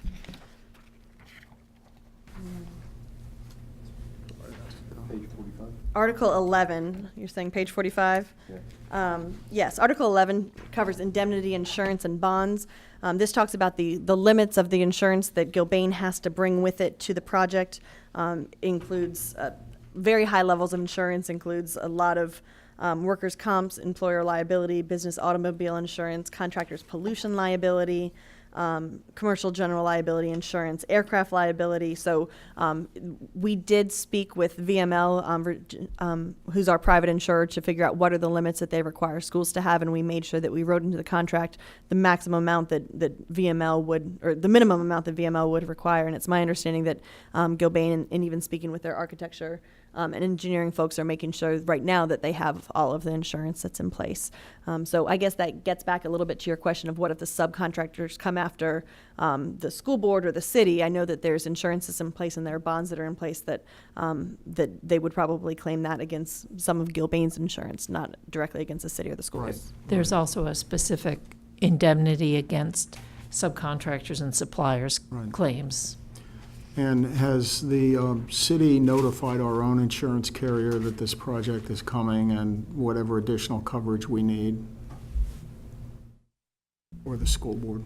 I don't know whether the school board has. I don't believe that we have specifically, but we can certainly ensure that they're aware. I think they're aware. Yeah, we did let our insurance company know that there was a meeting today with one of our insurance brokers or reps, but also the language and the numbers that we put into the agreement were expressly given to us with the eye towards this is what we want the private entity to have in place as we're building a new high school. So they're very aware of our project. Okay, so finally, what are the warranties on the building, the construction, et cetera? Is that a good question? It's a 1-year warranty, but I also know that there's written in here a walkthrough at 11 months as far as warranties on the geothermal. And we have, right, so we're going to have an independent testing company that comes and goes through the building as part of the LEED certification process to make sure that all the systems of the building are up and running. The warranty period for the building is 1 year, so there's a walkthrough scheduled 11 months to make sure that all things are working as they should be. And in the event there were any other concerns over the course of time, I think that's something that we would address through our insurance company. If there were a claim of a tile not working out well or something else, that'd be something that we'd work with our insurance company on. Okay, so this is my final question. I think these are all important issues to have on the record. So what if 2 or 3 years down the road we find a construction defect? Not that that would ever happen, mind you, but then, we've got metro stations with, whatever, so. Right. Well, if it's discovered that it actually was a defect in the construction, I mean, we would look at was it a responsibility of, well, there's design build, so we would likely be able to go back if it was something that didn't meet the contract terms. At that point, we could go back against Gilbane because they were still responsible until the statute of limitations runs out for delivering under the contract. Right, and so the 1 year, it doesn't seem like a very long period of time. Is that customary for this sort of agreement? It is, yes. Mm-hmm. Okay, thanks. Those are the questions I had. Either one of the ends. Sure, go ahead, Mr. Z, and then we'll go to Mr. Lichtenhouse, then we'll go to Vice Mayor Conley. Seniority, go ahead. Well, you speak faster, so I'll come after you. Having been personally involved in terminations for default, convenience, working with bonding companies to finish off projects, meeting our former friends in court, I thank Mr. Schneider for asking these questions, but this seems like pretty standard stuff to me, so I'm not going to spend any time on that. I'm going to be more optimistic and assume that we are actually under construction. And so there are provisions here, I presume, to handle things that no one wants to see, which are unforeseen site conditions. So with regard to soils, one, and the other one would be interfaced with the existing school. What can you tell us about the assignment of responsibilities, responsibilities for mitigation and resolution? So at page 23, paragraph 2.16 of the agreement, there's a discussion of hazardous materials, and I'll do soil question next because I need to see where that is in the agreement. But for hazardous materials, as part of their proposal, they identified what they've called known materials and what they will cover as part of the work. Any unknown hazardous materials would then have to come out of the owner's contingency or have to be paid for separately through change orders. But as the known materials, things that have been considered is the asbestos reports from the AHERA reports that are taking place every 3 years. So there's some known asbestos that right now is not hazardous, is not causing any concerns. But once the building is demolished or the tiles are moved or parts of the layers of the roof are taken up, there is known asbestos. So that's included in the price. That's included in the work that is going to be done by the private entity. With regard to soils, we built into the DP and the RFP that the soils for the middle school, which is where the softball field is right now, might have some settling. So we know that there need to be deep foundations. But as far as the current status of the soil and whether there's contamination there or whether the soils are too dense to dispose of in a typical way. There is going to be testing that's taking place as part of the private entity's obligations, and they will test certain soils and see how that goes, and that will go into the pricing for the GMP, is my understanding. The thing that you can't account for is if you test 5 different soil sampling, if their engineer says that's what you need to test, and then if they've done a 6th one right in the middle, there's a soil condition that was unknown. But there are built-in steps where there will be testing of the current site, of the current ground, with the hopes that as part of the GMP, what's included is a known status of the soils, among other things. Does that answer your question? Yes. What about the interface with the middle school, for example? There's builder's risk insurance. Thank you, Jennifer. So there's builder's risk insurance with regard to the interface with the middle school. And it's my understanding that work is scheduled to be done when the middle school is not in session as much as possible, and certainly is scheduled around testing so as not to interfere with SOLs or other tests at the middle school and at the high school. All right, thank you. Sure. All right, Mr. Lichtenhouse. Thank you. Trish, there's a cost savings sharing provision in this There contract, is. correct? Can you just detail that for the record, please? Yes. And hold on, my cheat sheet doesn't have that spelled out here. So that should be under, what's that? 6.2. Thank you, 6.2. This is a team effort. It's the contract wonk back there for you. Yeah. 6.2, substantial completion. I'm not seeing it there. Exhibit C? I think it's in the actual contract. Yes, it is. Okay.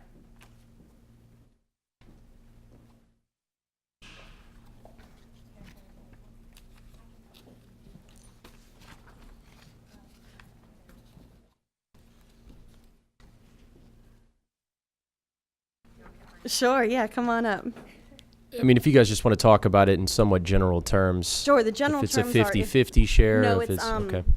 75-25, so any savings that, 25% of the savings would go to Gilbane, so they have an incentive to come at below cost, and 75% of that savings would go back to the school. And that's everything under 108? That's everything under the GMP, which won't be over 108, which is the construction cost limit. I do know that Exhibit C, Mr. Stevens, what you were talking about, is there is an idea under the LEED certification that if Gilbane is able to get us to LEED Platinum, which is above the LEED Gold that we'd asked for, or is able to provide net zero energy, not just net zero ready, then that cost savings might be adjusted further to be more along the lines of 70-30 or 65-35.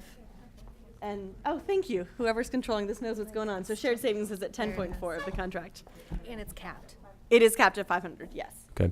And the agreement that Gilbane made to deliver the school earlier Yes. than some of other respondents was not necessarily incentivized. It was just the fact that they're going to be more efficient in delivering that project, correct? Right, and part of the explanation that they gave is that even though it's a really state-of-the-art building, it's very simple in terms of the steel goes straight up, and the building footprint is fairly simple to put up, and then when you put it around or move the rooms around, that's where once that we're enveloped in the December or the winter months, they can be working on that.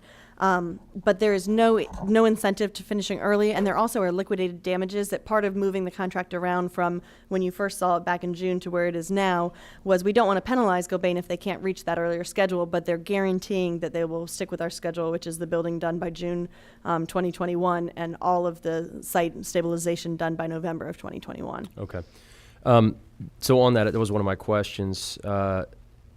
On page 33, substantial completion is listed as July 23rd, so I assume July 23rd, 2021. So I assume you left that in there because that's our schedule, but not necessarily doesn't comport with Sure. the schedule that they've laid out? If they get it done sooner, that's great, so there's no additional money for getting it done sooner, but also if it takes longer, there's no additional cost on the schools for paying for more time of what that construction. So the substantial completion schedule is based on what we'd asked for in the RFDP. And can you remind me again, who pays for the moving cost of getting items from the old school to the new school? Is that on? We do, that's a school cost. Okay, right. And then do you guys have an estimate in terms of FF&E, the furniture, fixtures, and equipment? Because I think it's important for folks to know that this contract we're talking about now does not deal with the computers, the desks, the chairs. Right. The FF&E right now, it's my understanding is we've set aside about $3 million for that. Okay. And that's outside of the construction cost limit of $108 million. Okay, great. But it is included in that $120 million total. Right. Okay.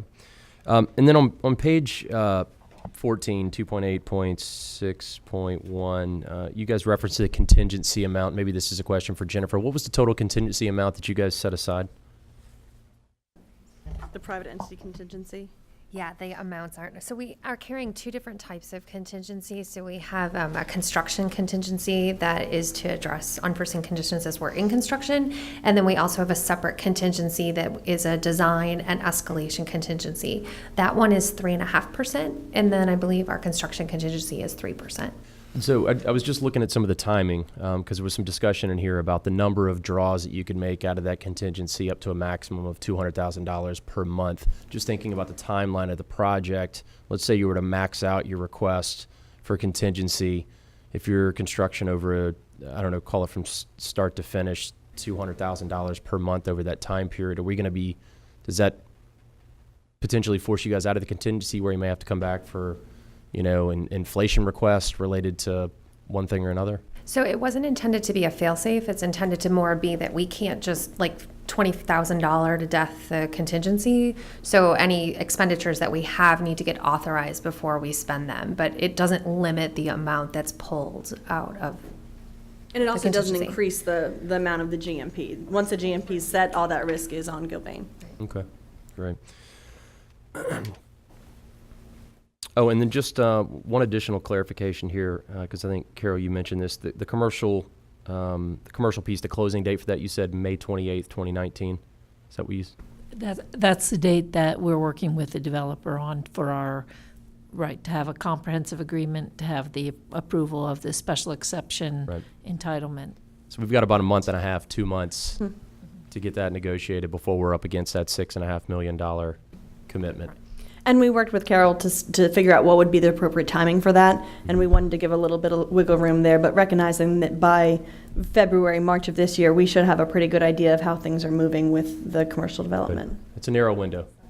I think we'll And make it's a good thing we work closely and well together, yeah. So that's a good point. So that was one of my last questions, one of the last couple of questions. I know there's obviously going to be a lot of things moving very fast on your end with the schools and with Gilbane.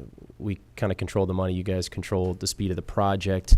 I did notice some of just, because when you get into the to the meat and potatoes of some of these and things start to get going, you kind of go by the formal schedule. There was no mention in here about, unless I missed it, about city staff or folks on council having access to the documents and the drawings. So I think the folks are going to want to be informed. I know that there are copies, both electronic and one full copy, 3 half-size copies that are going.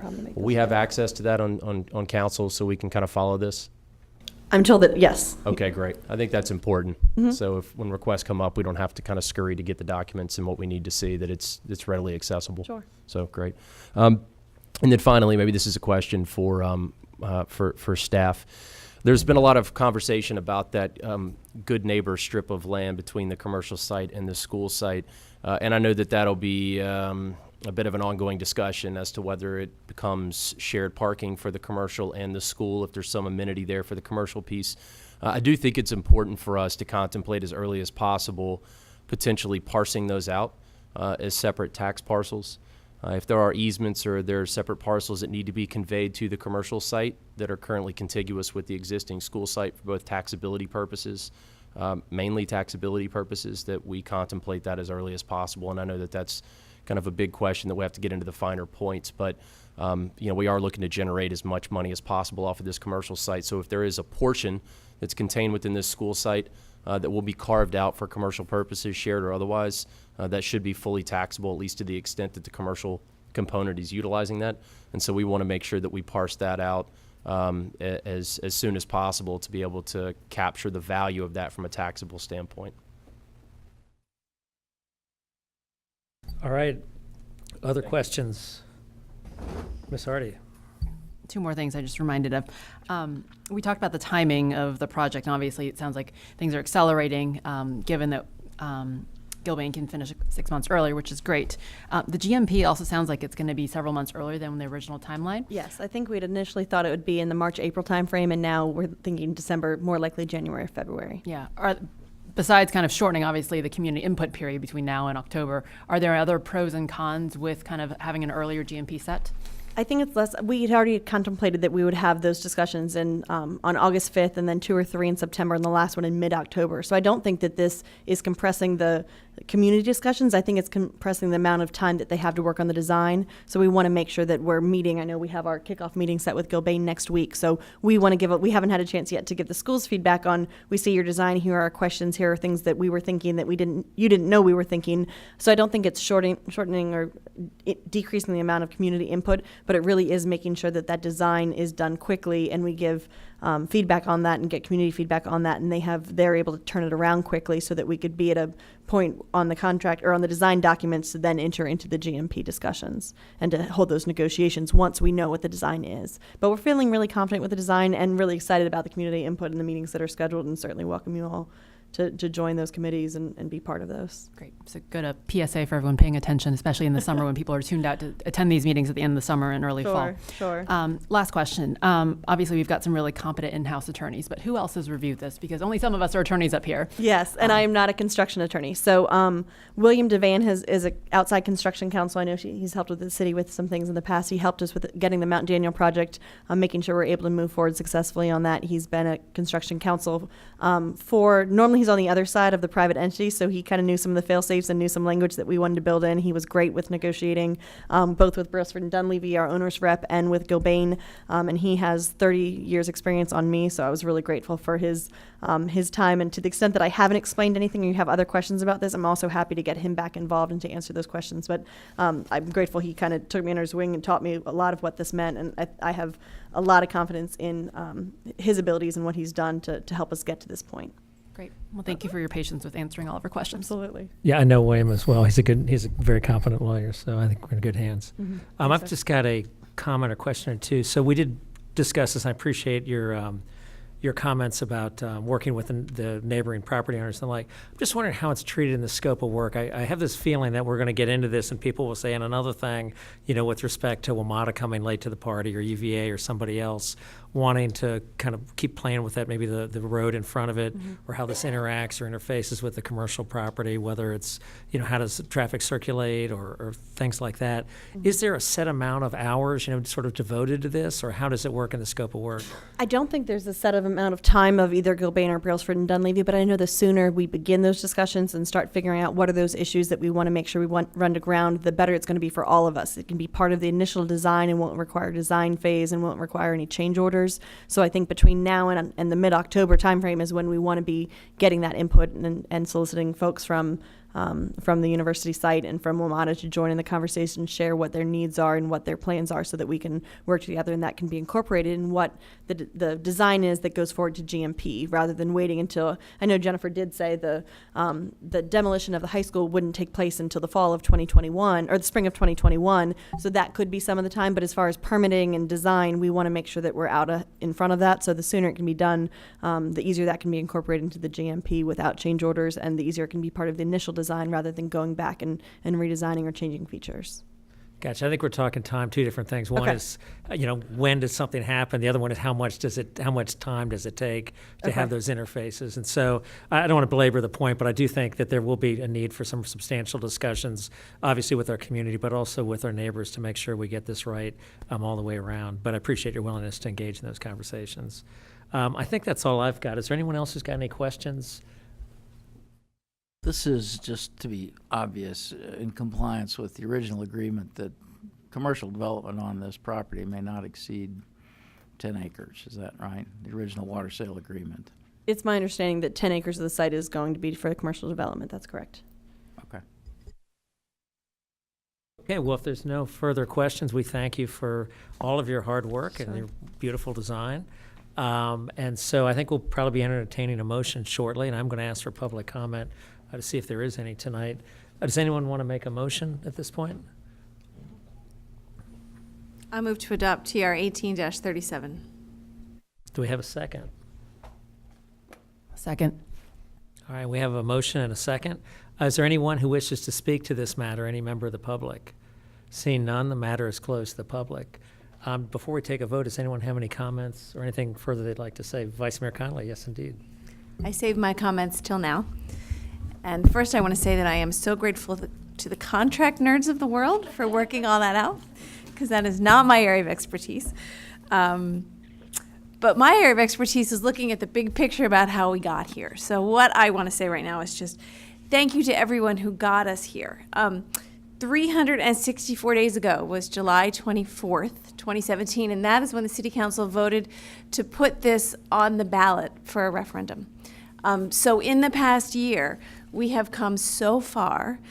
So many people have been involved, different people along the way. A year before that, in 2016, we were in a bit of disarray, and we didn't even know how we were going to go forward. There were so many questions, so many good questions that everyone had. The contract nerds had questions, and the history nerds had questions, and we didn't even know if we really needed to build a new school, and maybe we could renovate. So in the 2 years since then, we have come so far, and I was so happy to hear you say that July 23rd, 2021 is the end of the contract. So it's going to be my new favorite day of the year, July 23rd, July 24th. I've started to really look at this process kind of like a zipper. Each thing has to go into place at the right time and the right spot. And you have brought us there. So every single person has had a little piece of closing up this zipper, and it's going to keep happening because we know that on August 22nd is when the RFDP is due from the commercial development. And then we know that that decision will be made in the fall, and that's all going to fit together really nicely. And as we talk about the things that could be the stick in the zipper, there may be some sticks along the way, but I'm really confident that as we have put so many smart people and dedicated people, community members and elected officials and staff to look at this project together, that that's going to be a nice, smooth zipper pull up till we get our project completed. So thank you all, and it's been a lot of work. And again, thank you to the contract nerds especially.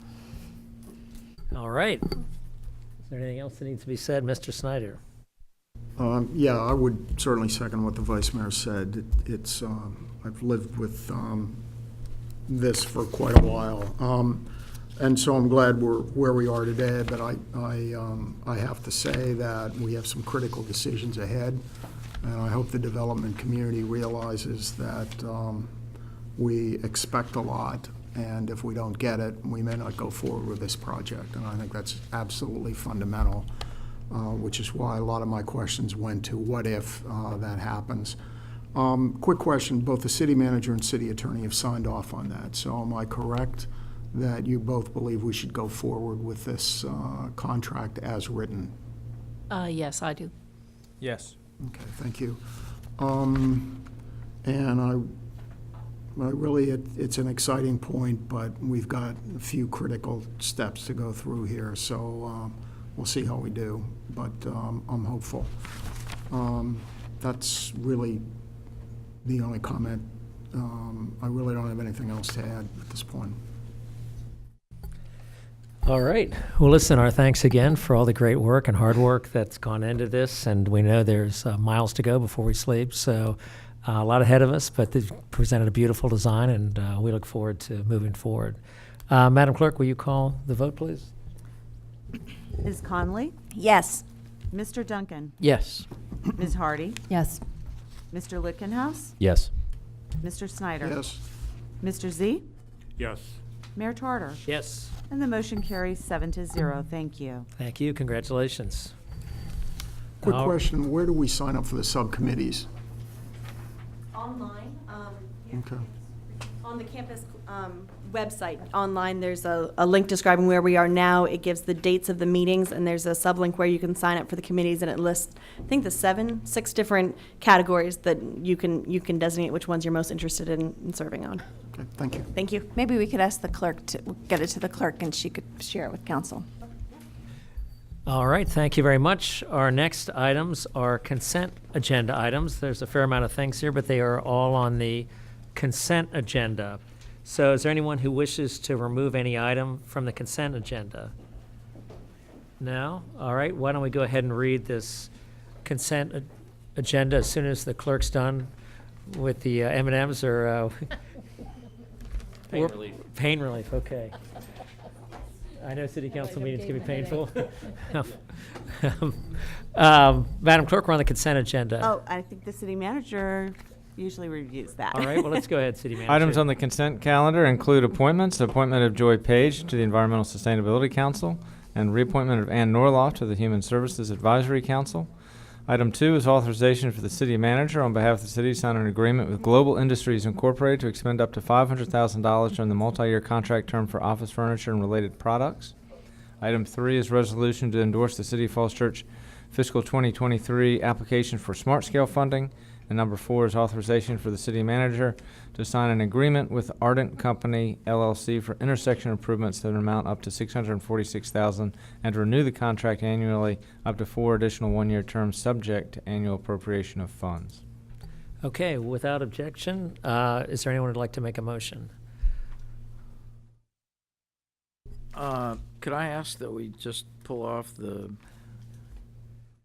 contract with Ardent just for a question? All right.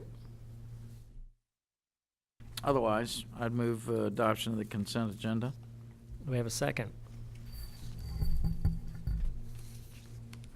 Second. Somebody? Second. Someone say second? Yes. All right, Madam Clerk? Ms. Conley? Yes. Mr. Duncan? Yes. Ms. Hardy? Yes. Mr. Lichtenhouse? Yes. Mr. Snyder? Yes. Mr. Z? Yes. Mayor Charter? Yes. Motion carries 7-0. Thank you. All right, what's the question, Mr. Duncan? On the Ardent contract, so this money is going to be spent only at Broad and Cherry. It's the information on the backside about the intersection of Annandale and Hillwood. There had been some questions about earlier about what our timetable for that was. Other funds are going to be asked for to complete that work. Is that what I gather? Mr. Whitfield is here. He's probably best qualified to answer this question, and so I'd like to defer to him. If Good evening. So the purpose of that is because we do not have, as you know, a signal at Hillwood and Annandale that's functioning properly. It fell down. And so what we'd like to do is we'd like to use the contract to actually construct whatever the fix is. Now, the funds we're working on right now are coming from insurance claims, and we do not have a cost on that as of yet. So we do have the design, but we do not have a construction cost. It sounds like it's actually worse than we thought because an analysis of the remaining signal poles reveals some structural compromises with them too. So you're actually going to do a all the way around replacement of everything there. Is that right? Well, the intent is to actually replace one of the poles was one of the original designs, and then taking the other one and try to modify it. So we have done a modification to one of the poles. That's the one that's leaning right now. Mm-hmm. And so that was one option. The other option, the preferred option, is actually to take all 4 poles down and put a span wire up temporarily. Mm-hmm. And then once we get to the intersection and we identify that as a CIP project or a future project, then we would go back and install 2 or 4 new poles. Okay, well, all that sounds fine. I'm sure you all knew what you're doing. Just for messaging purposes, the work at Broad and Cherry has been going on for quite a while and worthy work, and it's good that it'll be finished, I guess, under the terms of this measure. The public probably notices the intersection at Annandale and Hillwood more often, and so it would be helpful just to be able to say as much as we can, as soon as we can, about how much money you're going to need over and above insurance to get that job done, because that's, much in people's eye, I think. Would you agree with that, basically? I agree, yes. And so the purpose, again, would be just to have this contract to be able to take that intersection and have the work done. Okay. The only other question I had is quite a spread between the bid from Ardent, which is less than 550, and the top bid, which is nearly 900,000. Is it typical for there to be that broad a spread when we do competitive bidding? Certainly explains why we do competitive bidding. It is a very low bid. Yes, it is. But And we are seeing the bids for signalized intersection coming in somewhere around 700,000 to 800,000. Okay. All right. Well, we better get it while the getting's good, I guess, then. Okay. Thank you. Let me ask before you head off, are we going to use the kind of new style light fixtures, or not the light fixture, but the poles and the like? I don't know the exact name of the specification. Maybe a fluted, I don't know if it's a fluted column or whatever, in terms of the actual poles. Okay, this would be at Broad and Cherry? Whatever the intersection we're Okay, talking about, yes. Broad and Cherry, Okay, yeah. yes. Yes, we are. It's a Okay. decorative type pole. Good, okay. What's the name of that pole anyway? It's not the Carlisle or whatever, is it? I know there's a street lights have a name. I'm not sure that the It's actual fine, it's signal fine. post, Okay. yeah. All right. It's the false Called church. the Tartar signature I want the pole. stuff to look together. Let's have a unified look to our city, so anyway. Yeah, all of our main quarters were, the black. design spec is for the fluted decorative poles. Gotcha, okay. Because we do have a couple industrial style poles that aren't the best looking in the world. Right. And black as well. They will be black. Okay. All right, that's all I think I've got. Anybody else? I All actually right, had a Mr. question. Yeah. It doesn't change my vote on the consent agenda, but it was a question about the smart scale funding for the South Washington project. So I read basically in the staff report that we need extra money because of delays with getting the right of way and undergrounding. What is the new timeline for the Transit Plaza and all the streetscape work? Mr. Whitfield. Hopefully we'll be under construction by this time next year. You've said that for as long as I've been on yes, council. I know. And so the undergrounding has obviously taken quite some time and taken a lot more funds than anticipated. And as we all have heard this evening, the escalation is going up and up and up. So right now, the plan is to have this thing under construction by this time next year. Another year after that for completion, or when do we It will think? probably take at least 1 year, if not more, to complete the project. I guess we'll all bets on whether this finishes for us at the high school, maybe. Thank you. Okay, so since I pulled it off, I'm obliged to read the proposed motion on Ardent. Go for it. So I move to authorize the city manager on behalf of the city to sign an agreement with Ardent Company LLC for intersection improvement project in an amount up to $646,000 to renew the contract annually for 4 additional 1-year terms, subject to annual appropriation of funds by city council in the budget. I have a second. Second. All right, before we take a vote, any member of the public wish to speak on this matter? Seeing none, the matter is closed to the public. Madam Clerk? Ms. Conley? Yes. Mr. Duncan? Yes. Ms. Hardy? Yes. Mr. Lickenhouse? Yes. Mr. Snyder? Yes. Mr. Z? Yes. Mayor Tarter? Yes. Motion carries 7-0. Thank you. All right, we've got another item, the other business item. Would you call Yes. it, please? The next item is authorize award of a contract to Centennial Contractors Enterprises Incorporated in an amount up to $195,000 for construction management at risk pre-construction phase services for the Mary Riley Stiles Library renovation and expansion project. All right, thank you. Come on down. Thanks for sticking with us. So our staff presentation tonight will be by our project manager, Kim Callahan, with our Department of Public Works, and our library director, Jenny Carroll. We also have Mr. Dan Jernand here from the library board. Good evening, All right. Ready? Good evening, Mayor and Council. I'm here to follow up on 2 items we discussed during the July 16th work session, which was the recommendation for award of the construction manager at risk contract to Centennial Contractors, and also to give you an update on the Library Board of trustees' recommendation on a preferred conceptual design plan. So what I'd like to do is start with the construction manager at risk contract and answer all the questions related to that before we move on to discussing the conceptual designs and the library board's recommendation with respect to those designs. The construction manager at risk procurement process started in January of this year when the city advertised the invitation for qualified contractors. We received qualification packages from 4 different general contractors. The selection committee reviewed those qualifications and determined that all 4 of the contractors were qualified and should be invited to participate in the request for proposal process. We did receive 1 proposal from Centennial Contractors, which then was reviewed by the RFP selection committee. As I mentioned before, the RFP selection committee was myself, the library director, our director of public works, the senior planner on city staff, and the managing architect for BKV. And we unanimously agreed that we would like to move forward with Centennial Contractors to negotiate the scope and fee for the pre-construction phase services. Their proposal was evaluated based on the analysis of their conceptual design, their qualifications and experience, the project schedule they presented, their stakeholder engagement experience, the proposal completeness, and their references. And they did a very thorough job in the analysis of the conceptual design and providing a schedule and alternates to that schedule, ways to accelerate that schedule, which is one of the reasons why we took a hard look at eliminating the occupied phased construction aspect of the project and looked at moving everybody off-site during construction.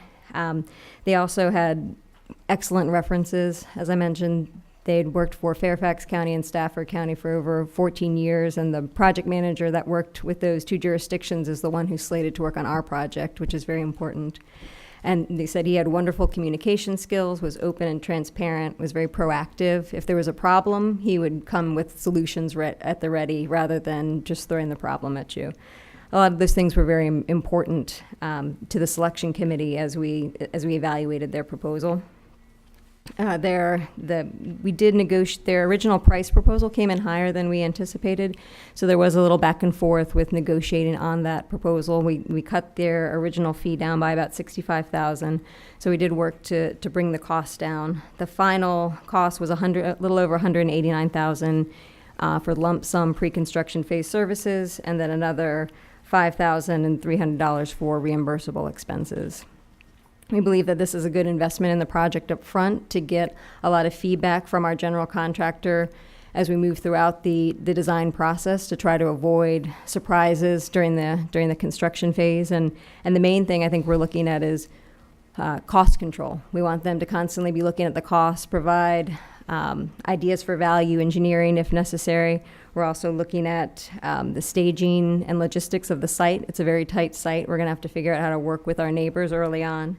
And just providing a constructability review and being part of the design team. So we felt the whole selection committee thought that they added a great value to the project, and we'd like to proceed forward with using them as our construction manager at risk. Thank you. And do we have questions, comments? Mr. Lichtenhouse, you are the representative to the library board. What say you? Covered in oranges here, excuse me. Okay.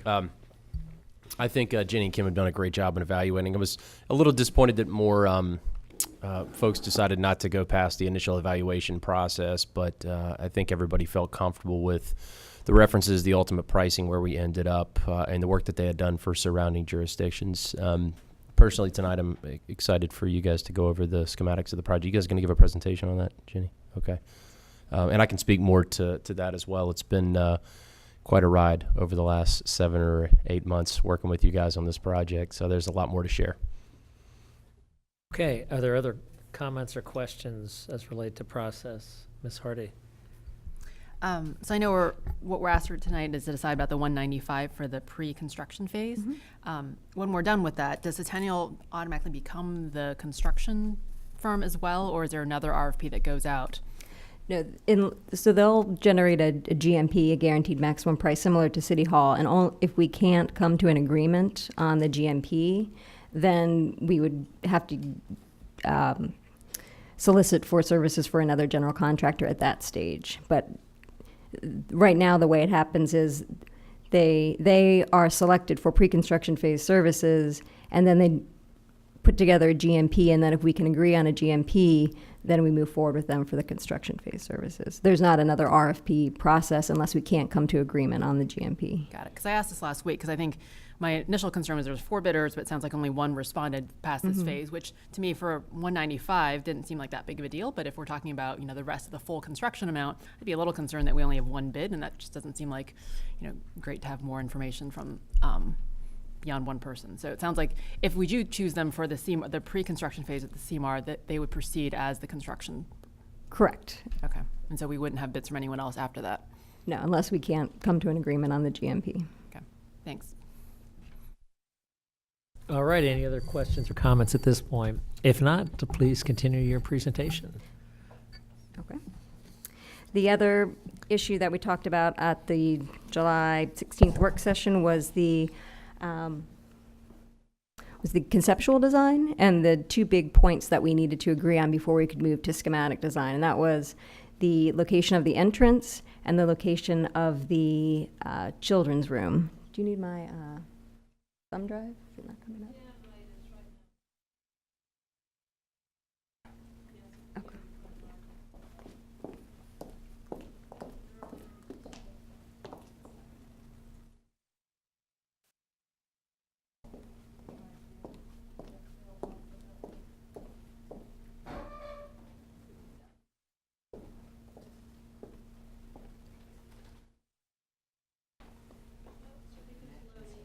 Just slow.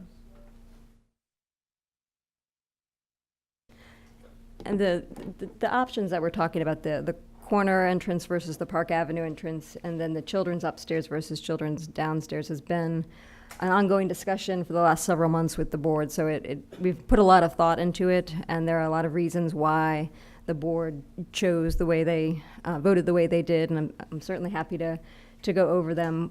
My goal tonight would be to run through all of the concepts with you and let me get through them, and then I'll detail why the board selected the option that they did, and then after that point, it would be helpful to have dialogue, questions, or comments on all the different conceptual options.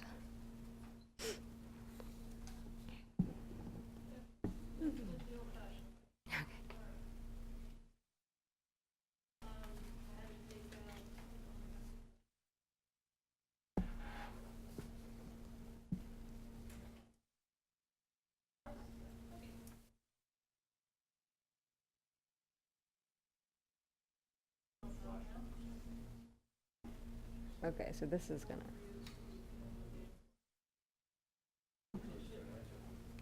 Okay.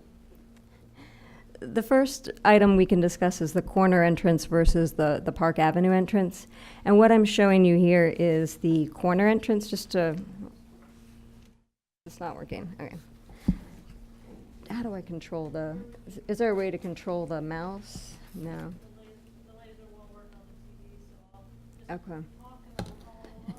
Okay, on the left-hand side of the screen, you have Park Avenue. On the bottom of the screen is North Virginia Avenue.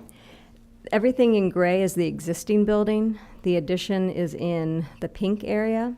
And you'll notice a black dotted line near the corner of Park and Northwest. Yeah, that's the existing line of the curb and gutter.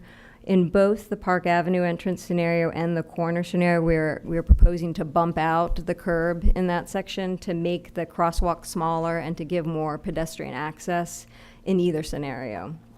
But I did want to point out that we're making that area larger as part of this project. And the corner entrance was not originally thought of during the master plan stages, but when we did our visioning sessions and we talked to the board and we talked to the public and we talked to planning staff, it came about this idea of a corner entrance, and we asked the architect to investigate that. One of the major reasons for having the entrance at the corner is you have the 2 crosswalks across Park Avenue and North Virginia Avenue that kind of naturally lead you to that corner element. It's just a natural progression of the pedestrians to that corner element. It also provides an additional, more prominent entrance, and it also allows you to have a portico before you enter the vestibule, so a covered area similar to what we have now. And I'll go to the.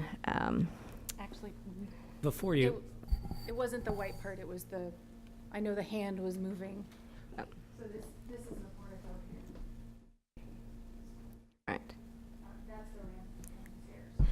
So with this option, the corner of the building at where the exit to the parking lot is in North Virginia that's the lowest part of the site. And then the grade kind of raises up as you go towards the corner of North Virginia and Park Avenue.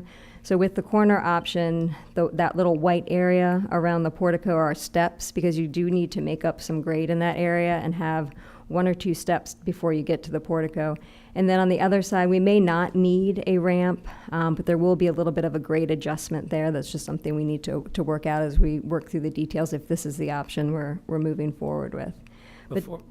I'm sorry. Okay, go ahead. I was going to say, before you leave the slide, and if there's more you wanted to say before that, that's fine. I just wondered if you could also discuss not just setbacks, but kind of clear sidewalk. It looks like the ramp and stairs come pretty close to the back of curb, and I'm just curious what those dimensions are.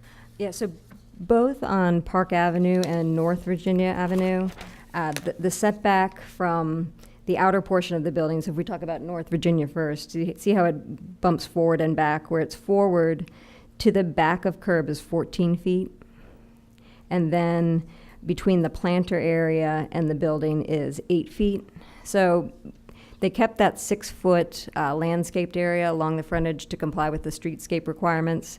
We are, the recommended width for North Virginia Avenue is 16 feet, so we're 2 feet short, but we don't really need that building front, that 4 foot of building strip in front of the building for tables, or that I think was contemplated during when the streetscape standards were created. We're not it's not a restaurant that needs table service outside. So we think that the 14 feet would be more than adequate to address the pedestrian movement there.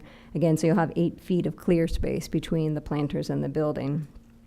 Where the steps are, I think that corner needs more work. This is just an idea at this point. We can certainly push that entrance kind of further back into the building. You do only have 5 feet between the planter and the steps at that corner. So that is a pinch point, but we can, again, that's something that we would just need to address as we move further into the design. The other thing to point out is the power pole is that black dot kind of by the ramp area. That power pole is not going away with this project, at least. We don't have the money to underground the utilities on Park Avenue. So with that power pole there, not to interrupt you, with that power pole there, is that power pole basically dead middle on where the sidewalk is going to be? It appears so from here. Yeah, so you can go either way around the power pole. There's 9 feet between the power pole and the back of curb, closest to Park Avenue.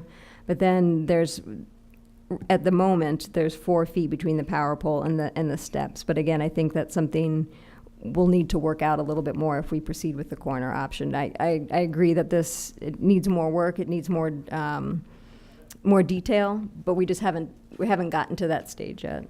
And how about up top? I don't know what that white thing is. That's the existing landscape area. So up at the top, it's kind of to your right? Right next to the existing building, yeah, that's just the existing landscaping and the existing sidewalk that comes down. So the red to the left, right there, That's that's the the existing sidewalk. sidewalk is Yes. what, 5 feet or is it 5 4 feet. 5 feet. If you wanted to comment on what is in front of us, I would just say what you've already said, which is, I think you need to finesse this a little bit. And this Absolutely. is an area that you got a lot of people in strollers and kids with weird Yes. bikes that are being pushed. And so I would certainly err on the side of allowing more sidewalk width, clear sidewalk width. And I would say, up against the building, you really want a shy zone. Nobody wants to rub their shoulders up against a masonry wall. Right. And so I think you can't really count all the feet when you're walking up against Sure. a wall. And so I think all the way around, I would just make sure you're really thinking about kids when double strollers and Sure. quadruple, whatever the things people are using these days. I suspect more would be better here as Yes, far no, I as agree. widths. And I tell you, the one thing I also have concern about, they're all throughout this city where these telephone poles are like the middle of a sidewalk. And it's just so hard to have that. And I know there's a lot of costs associated with moving this Right. pole. I mean, obviously eliminating it would be great. Right. But even the idea of moving it. So I would just ask that you continue to consider what are some options with that pole, because you hate to really, quote, create a new condition like that where Right. somebody's going to walk dead on a pole trying to get in our public Sure. buildings. Yep. So anyway, just another No, thought.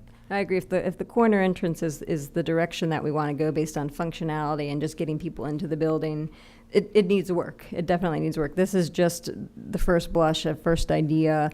And then once we figure out which direction we want to go, we can spend some real design time looking at the details of how we can make that work. Yeah, and I mean, I generally like the corner entrance. I think for all the reasons you stated, it's a prominent public entrance with the park and Right. a lot of activities. So I'm not disagreeing with that, but I think finessing this and spreading out the sidewalk widths probably be a useful exercise. And Mr. Z has a comment as well.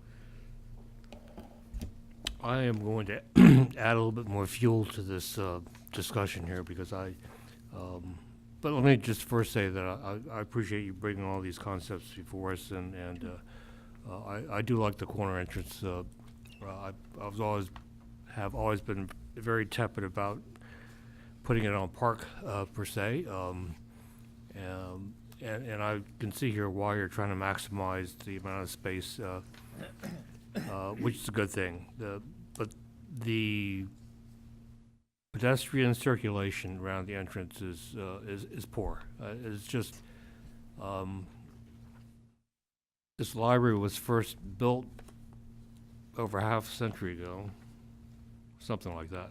More than And that. so let's project forward. It's going to be up another half century. You cannot have a power pole in the middle of the sidewalk at your entrance. I mean, we just can't have that, especially one that sits right in the middle of the sidewalk.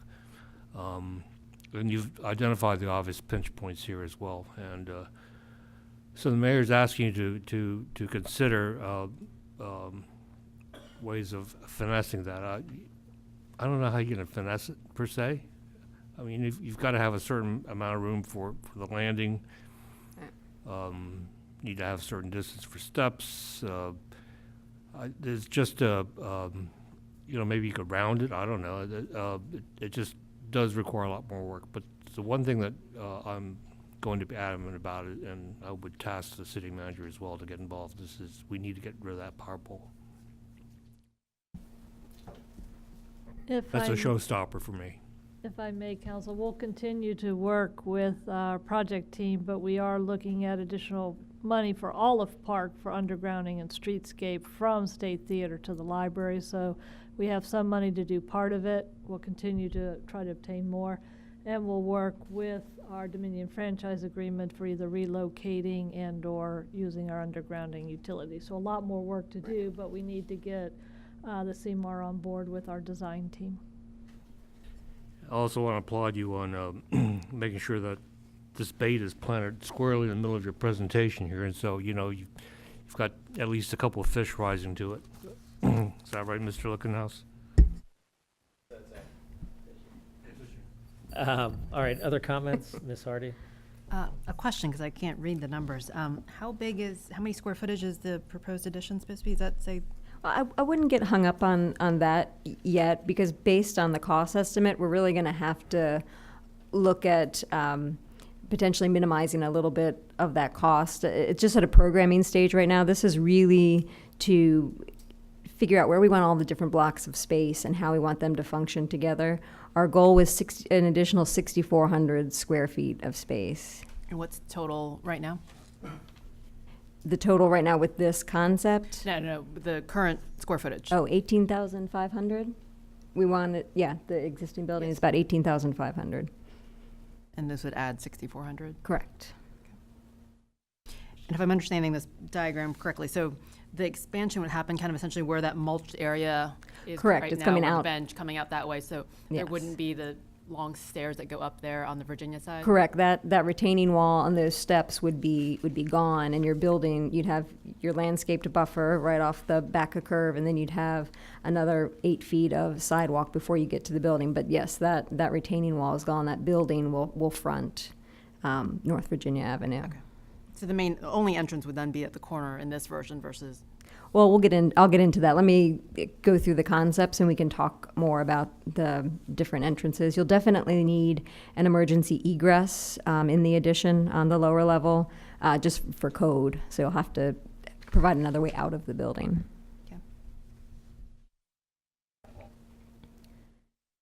The second option was the Park Avenue entrance option, and that's an entrance centered on Park Avenue. Again, the gray is the existing building, and the pink is the new building.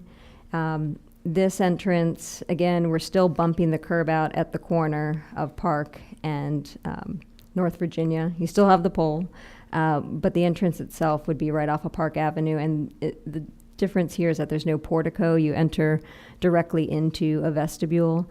It was something during the discussions with the board, some of the board members mentioned that they thought a portico was an important part of the building. So if the center entrance is where we want to go, we'd look at pushing that vestibule into the building. So the portico would be where the vestibule is now, would be the only difference. Before you leave this slide, generally speaking, I like the corner. If you want comments, I like the corner as a kind of prominent entrance, but this is a lot cleaner as far as sidewalk goes and all the ramps and all that stuff that really muddle up that corner. So just an observation.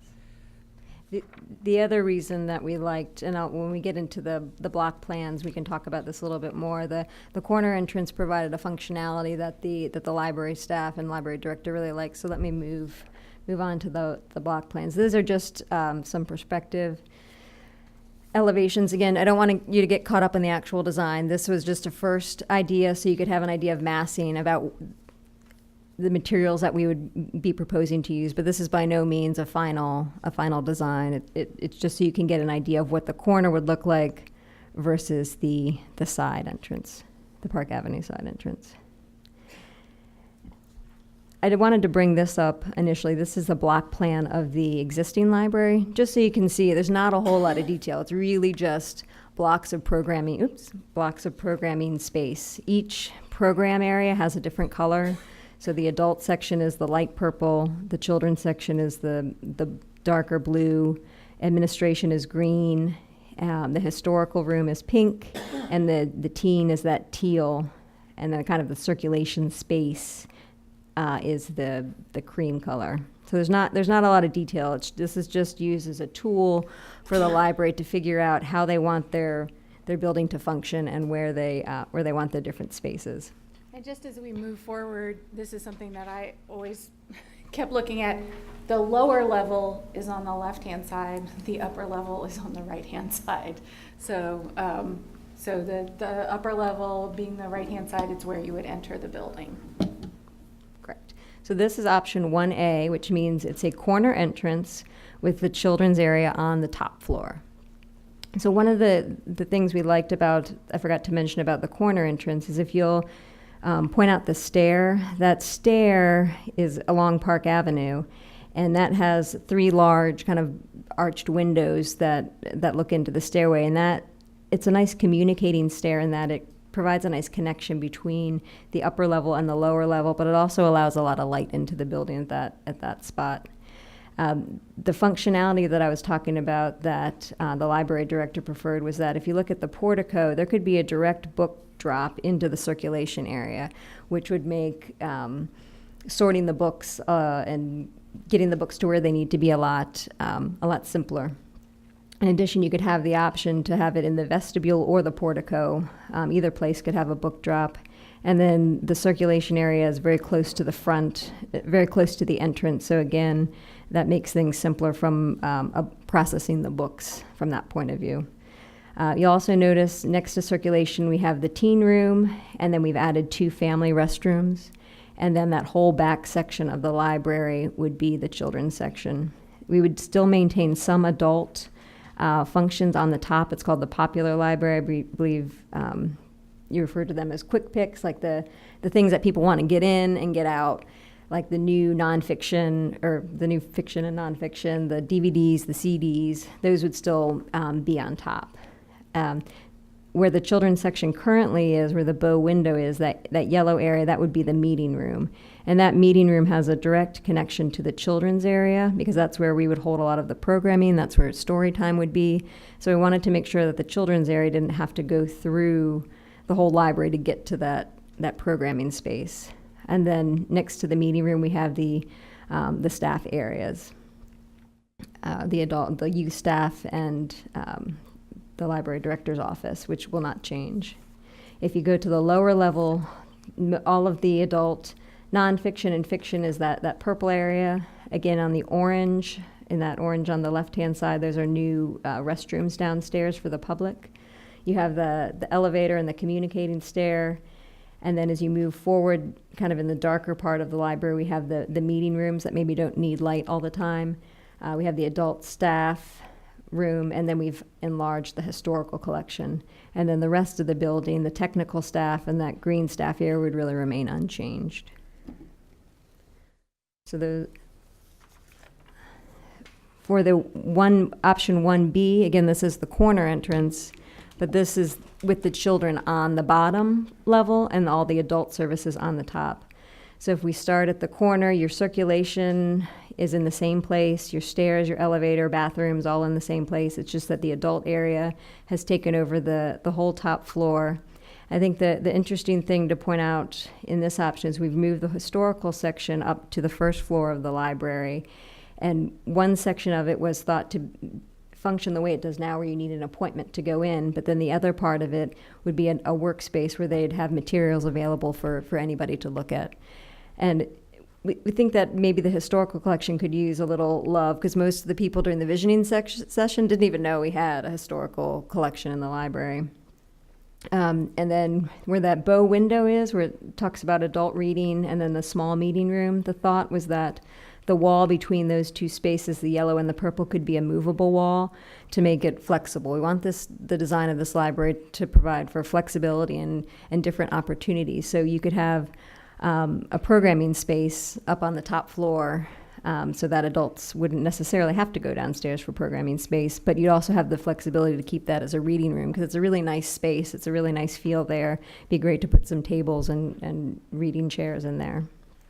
So if we move downstairs, on the left-hand side, near the elevators, you have your additional family restrooms. We have the yellow section next to the restroom is the meeting room, where again story time would be held and other programming activities for children. And the blue is the whole section is that children's library. So if you put the children's library on the bottom floor, you get about 35% more space than if you put it on the top floor. In this scenario, the teen room is also on the bottom floor because we want to keep all of the youth services together. And then we have potential for 2 small study rooms or meeting rooms in the back. And then again, the technical staff and the green areas would remain unchanged. Option 2A is the Park Avenue entrance with the children on the top. So it's similar situation. I think with the Park Avenue entrance, the stairway doesn't do as good a job of connecting the 2 levels. It's just a standard wraparound stairway, whereas on the corner entrance you had a nice open communicating stairway. But the stairway is close to the entrance, and then we have the elevator, and you have your circulation staff on the corner. In this scenario, you could have a book drop off of Park Avenue right into the circulation staff area, but it would be an uncovered book drop, which is not ideal. In this scenario, we have the teens and the children on the top, just as they were in the other scenarios, with the meeting room, the programming room where the children's area is right now. And then we were proposing a small adult reading room kind of right by the windows there, because the thought was if we moved all the adult stuff downstairs, they wanted a nice kind of light, bright space to read as well. So if you go to the lower floor, again, that whole section is the adult library. We've added 2 new public restrooms, and we've enlarged the historical room, and we've added an opportunity for some small meeting rooms and study rooms. And then the last option is Park Avenue entrance with the children's library on the bottom floor. Really, it's similar to the other options. On the top floor, you have the adult space, the meeting room, and the historical collection with the circulation staff in the corner of the building near the entrance. On the lower level, you still have the meeting room and the children's area and the study room. So you have all the same components. It's really just how you enter the building and how you get from floor to floor. So the library board took a vote this past Wednesday, and their preferred option was the Park Avenue the corner entrance with children on the bottom floor. So I'll go back to that. 1B. Yeah. So the main reasons for wanting the children's library on the bottom floor, well, there's many reasons, but the two main reasons were the amount of space and safety. As I mentioned, if the children's section is on the bottom floor, you get about 35% more space than if it's on the top floor. And the other reason is safety. We did speak to Chief Gavin about her preferences and what she thought about safety from a crime prevention through environmental design aspect. And her thought was that in the event of a natural disaster like a tornado, you want the kids on the bottom. So you want people on the bottom. So in this case, they're already there. They're already on the bottom. You don't have to move everybody downstairs. The other is man-made disasters, right? So if someone came into the library and intended to do harm, you have to be very purposeful about going downstairs. You'd have to come in the door, either go down the stairs or go down the elevator before you get to the children's section, which would provide additional time to help get any children out of the building. The other reason is that the children are, I wouldn't say isolated, but they're kept, it's just children's services downstairs. So if there's somebody that maybe is not supposed to be there, like a pedophile, I know she had experience with that in Arlington, then it's kind of obvious that they're somewhere they're not supposed to be, because there's no reason for people to necessarily be down on that bottom floor if they're not there for children's services. One of there's a lot of discussion about children's on the bottom versus adults on the bottom, because nobody really wants to be on the bottom floor. Right now, it feels kind of dark. It feels like the ceilings are low.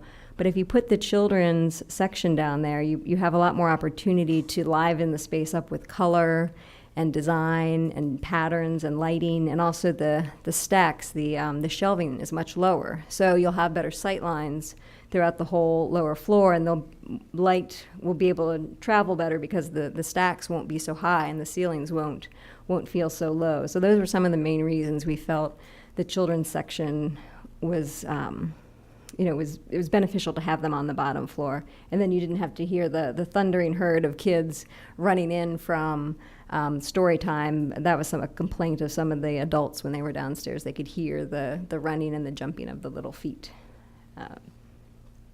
The reason we selected the corner entrance, again, was it just seemed like a natural progression with the two crosswalks coming to the corner for people to move into that building. It created a prominent corner, and it also created the functionality that the library staff wanted to see as far as processing books and for their circulation staff. One issue that Councilman Hardy brought up was an entrance or an exit on the first floor if children are down there. The thought was that as I said, we have to have an emergency egress in that part of the building just per code. But we want to design it to be flexible. We want to design it so that it could be an entrance or an exit, so that the needs of the city change over time, that it could be an entrance. The thought was that we open it up as an exit, and if staffing needs and city needs change, then it could function as an entrance and exit. And that's all right, is that it? My presentation. Okay, great. Let's open it up to questions and comments. Mr. Snyder. Thank you very much. So in the preferred option, is that 1B? Correct. Okay. So is the historical collection reduced from what it is today? It certainly isn't expanded. Is that right? It is expanded. Yeah, it would be expanded. Let me find that. It goes from, we're at 500 feet right now to, Where are you seeing I that? wanted to, right there, Oh, corner. 507, and then 1B. 656, so about 156 square feet. Yeah. Okay. And how does that compare with what was proposed in 1A?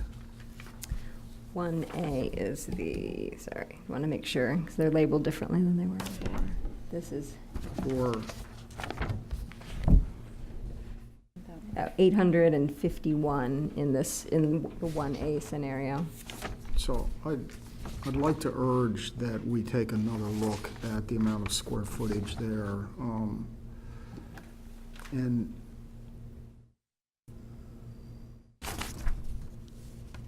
all right, so 1B is the accepted one. I like the idea that it's more accessible on the first floor. I think it'll get more traffic and more Yes. And I will say, attention. this is the option that the reference supervisor likes. He's in charge of the local history room, so the other department of the reference, because it becomes sort of a, it raises it into that unique level that it is. It brings it to a more prominent level. And I think it also gives opportunities for those spaces that are adjacent to it to have programming that connects to that local history room. And we anticipate, we've talked about how that local history room might look, that if there's materials that are accessible all the time versus some materials that you need to have brought out to you by one of the professional staff. And so we've talked about having it not just by appointment only, but that the local history room would actually be open on a regular schedule. Okay. All right, thank you. Mr. Mayor, may I ask a question? As the city's records manager, were there any concerns about moving the fragile documents maybe to the top floor? Are they better protected in the basement, or was the reference librarian? There aren't any additional concerns? So, which one is the one? Because there's no window in that At room. one point, I think it's 1A, no. Maybe it was a different. At one point, it extended a little bit further, and there was concern about windows being in the historical collection. But that section of the, is currently the children's room, and that section, there's no windows. Okay. And So and as far as weight of the collection, the whole building is rated to carry the weight of shelving units. okay, so you, Yeah. okay. Thank you. Other questions, Ms. Hardy? Great, thank you. As a parent of some of those thundering feet, I certainly have thoughts and questions on this. I think the 1B is what the library board recommended, right? Yes. Okay. Clearly, it's a really big change for the community. I think because the library is so beloved, I imagine the community will have thoughts on it. Have you all gotten input from people in the community on how they feel about the children's? We haven't gone out with these, but during the visioning sessions, that was an idea that was broached, and honestly, the community was split. Some people thought that it would be great to have the children downstairs, and others didn't like the change, wanted it to stay where it was. I've only heard the concern, I think. Sure. Just because that's really my cohort right now is people who go to the library and spend a lot of time there, especially in the summer months. Are we adding windows to the bottom floor? You mentioned kind of lights and be able to lower the stacks, so it would actually create more an airier feel, but are we actually adding windows so natural light would come down? So right now there are, if you look,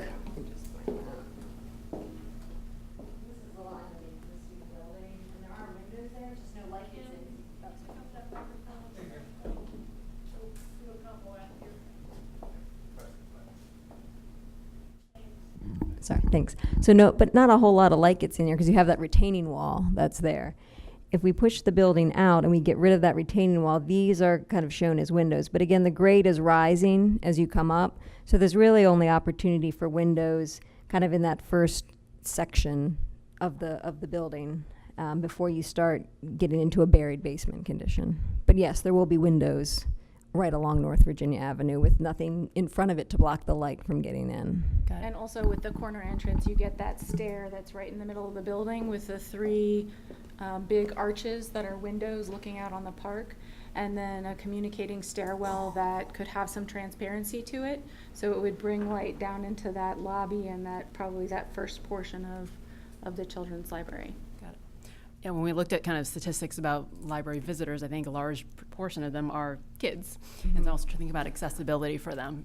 Strollers as well as little ones who are just learning to walk, would they have to either traverse the stairs or essentially line up the strollers outside the elevator or go down the elevator? What's your thinking on accessibility downstairs? You want me to do it? You can go. Okay. Well, I think that this provides multiple opportunities. So right now, I think there's just that orange area that's marked STROL, but that's not the only opportunity. With the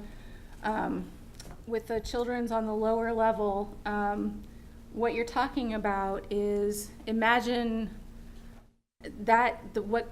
Current children's space is about 1,900 square feet. That lower level is 5,000 square feet.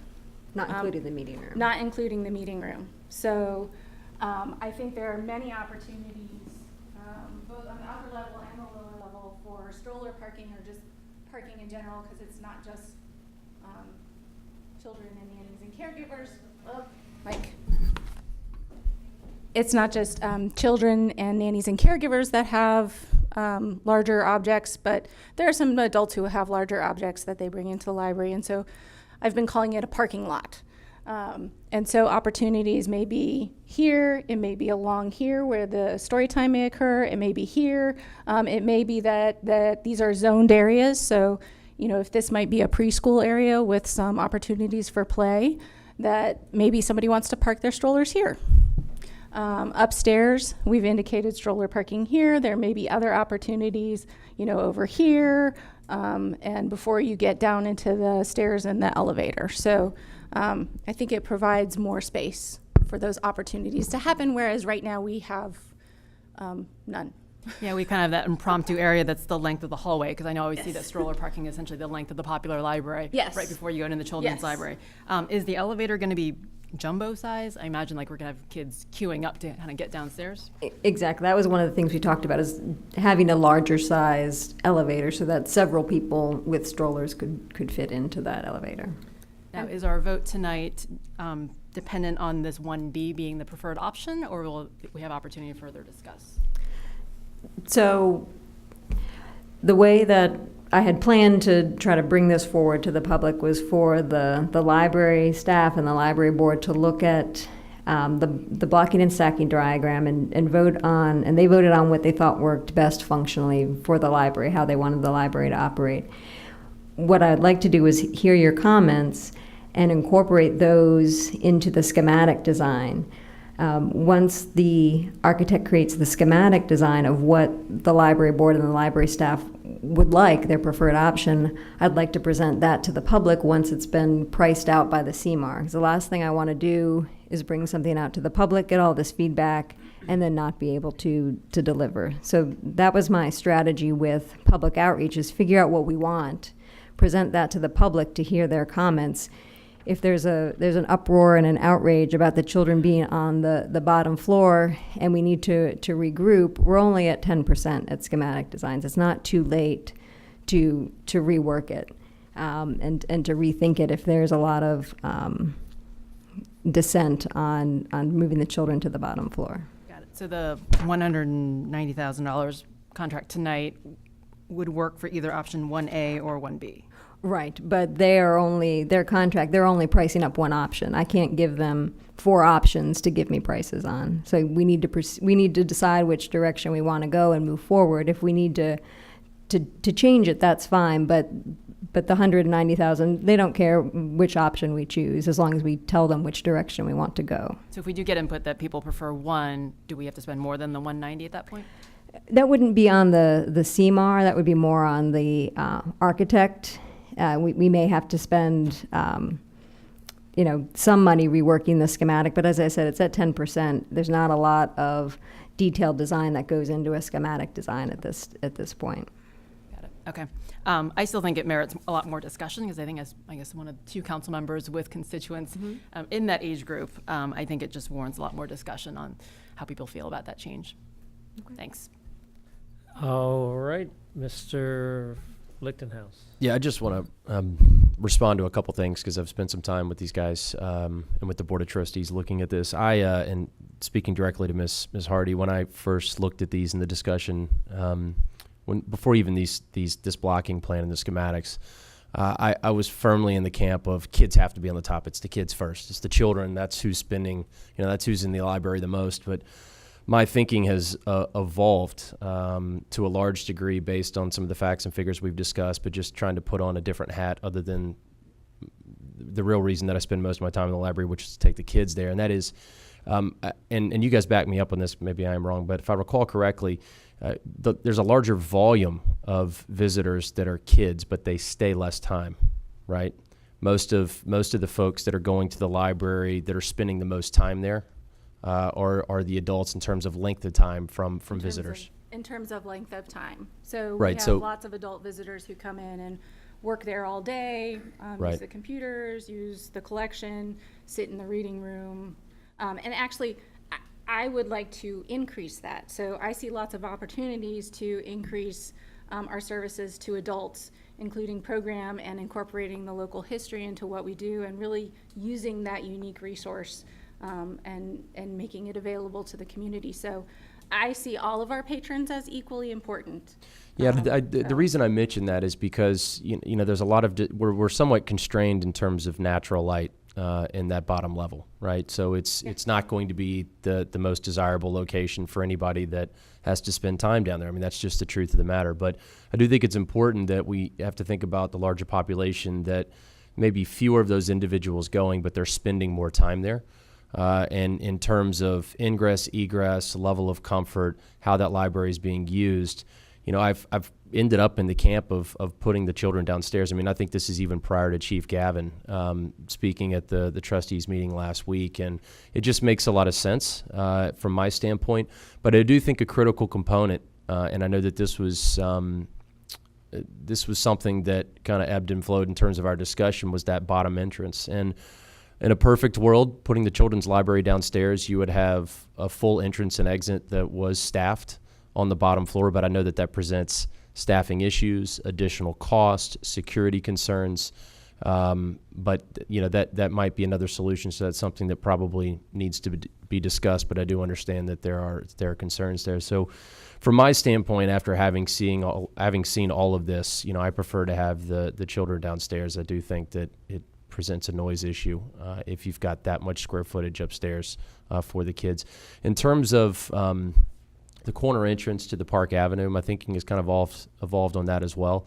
Initially, I loved the idea of a corner entrance. I mean, it just looks more prominent. It is kind of that natural collection point.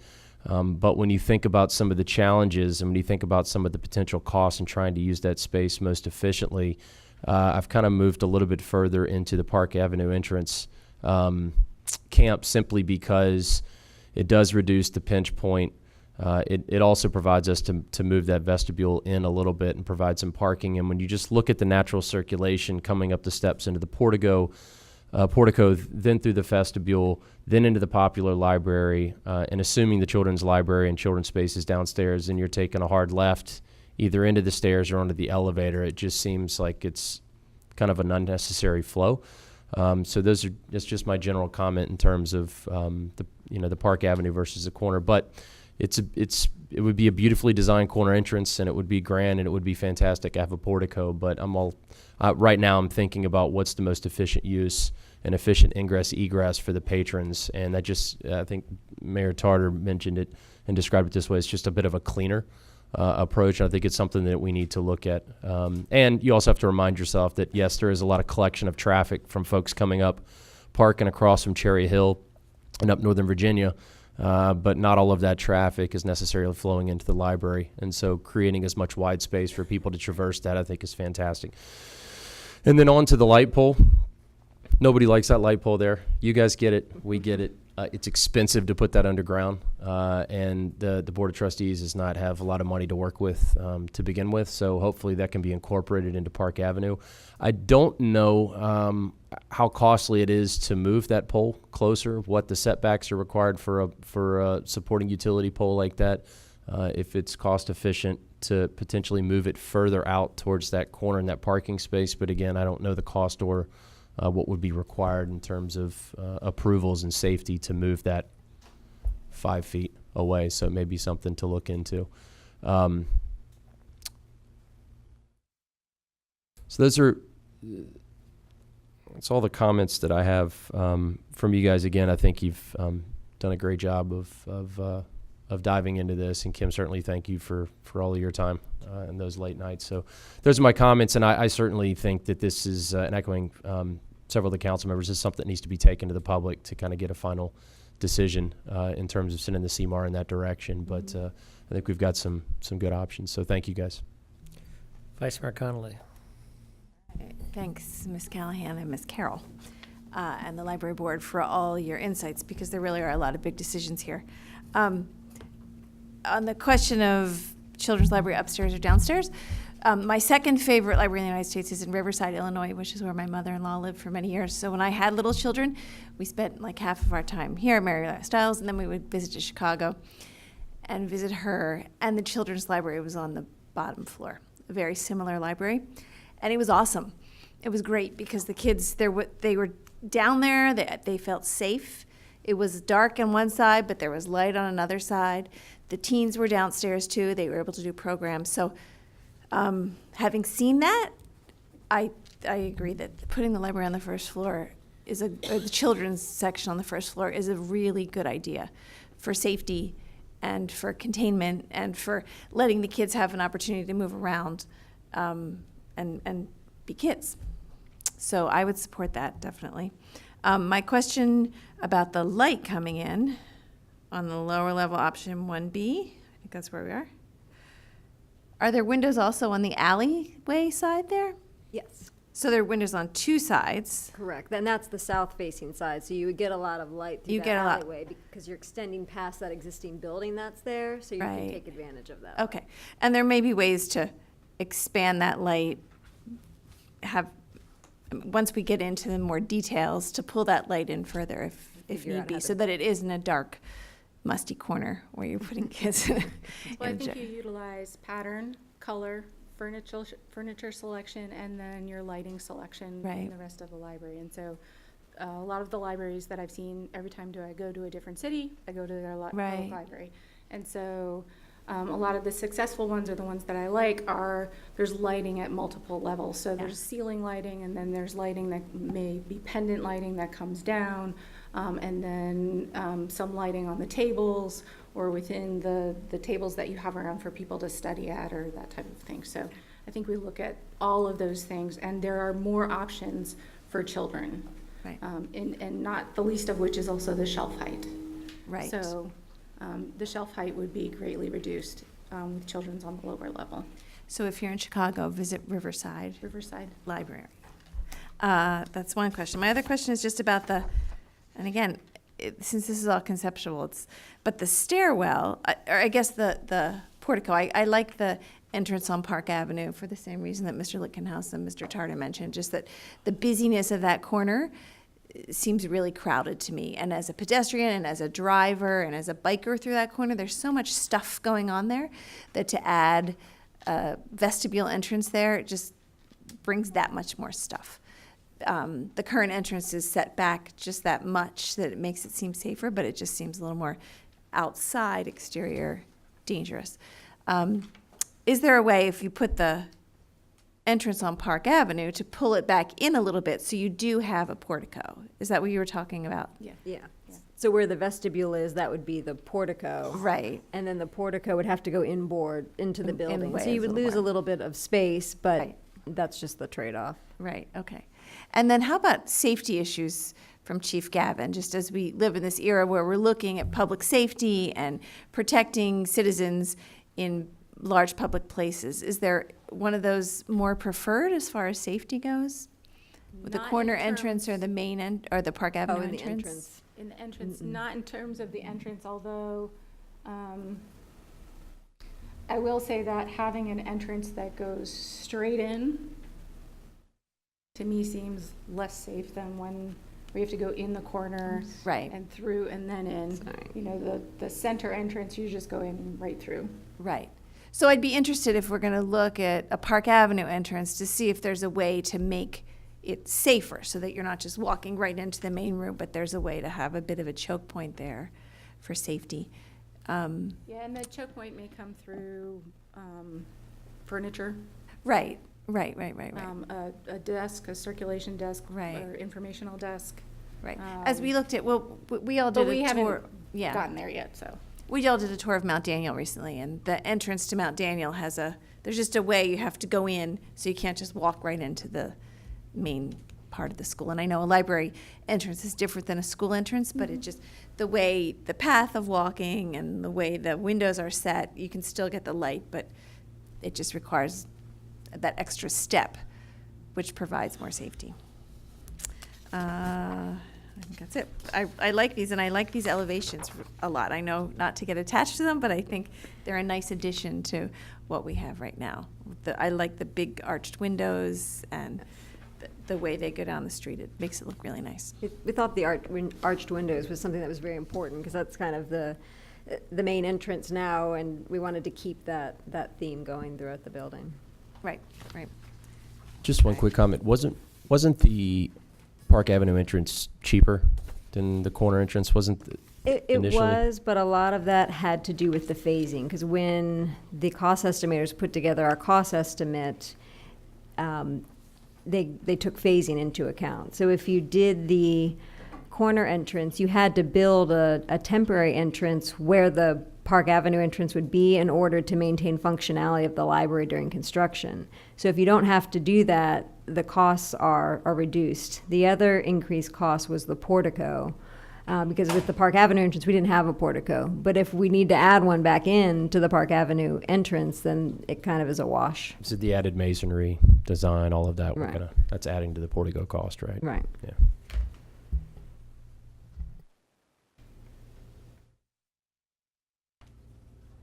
All right, other questions down the center of the table, anybody? Okay. I've got a couple comments, questions, some of which I've made already, but I'm going to make them again. One, I think in my experience, I've spent a fair amount of time in libraries as well. One of the things that I think makes a successful library is a lot of natural light. It's much natural light. They tend to be, you're kind of dark in a lot of ways. And so I would encourage you, if possible, to have, I know that doesn't fit the architecture, but skylights, some natural light if it's possible to build, and even light wells, where you have some kind of structure that actually pulls natural light even to the lower level. Some kind of glass thing that pulls the light all the way down. I think it's a big help in improving the feel of a library. The libraries I like best have just grand windows, almost like a cathedral, to books with a lot of windows on the sides. And so I would just offer that as a suggestion. I do have some concerns about putting the kids' room downstairs, just with kids tripping downstairs and the like, because they're going to be, some people are going to take the elevator, a bunch of people are just going to fly down those stairs. And so I do have some concerns about that. My kids have aged out from this, but haven't been there, done that. I do have some thoughts about it. I think in some ways the corner entrance is kind of what you'd expect of a building like this, where it's located. But I think as currently shown, it's just too much of a muddle there. I think if you're going to do the corner entrance, you really need to push everything back in to the building. I mean, not even like a foot, but maybe like 5 feet. And even the Park Avenue side a little bit too, I think would benefit from a little push in. It just seems like as a public building with a lot of kids and people and activity around it, you want a full setback and a full circulation pattern and flow that's not constricted or tight or causing people to walk in the streets, which often happens. What you've shown here is quite good in terms of being able to visualize what you're intending to do. I would encourage you all too to maybe put these up at library, story hour. And I don't know if you can put these on 2x3 boards and just have, so your patrons can come comment on them. You could have a little box that says, I like this or I like that. Okay. But it seems to me getting some comment and not requiring people to come to the library board meetings is a good way and a good thing. And so I would encourage that as well. Let's see what else I've got. I think that's it. Okay. I know you guys have spent a lot of time on it, and we all appreciate that good work, and the library is a real gem, Yes. one of the gems in our city, so we just want to make sure we're doing all we can to keep Sure. it that way, and I know you guys are as well. So are there any other comments now? Mr. Z, I'm sorry. So I've been sitting here just pondering why I don't like the Park Avenue entrance.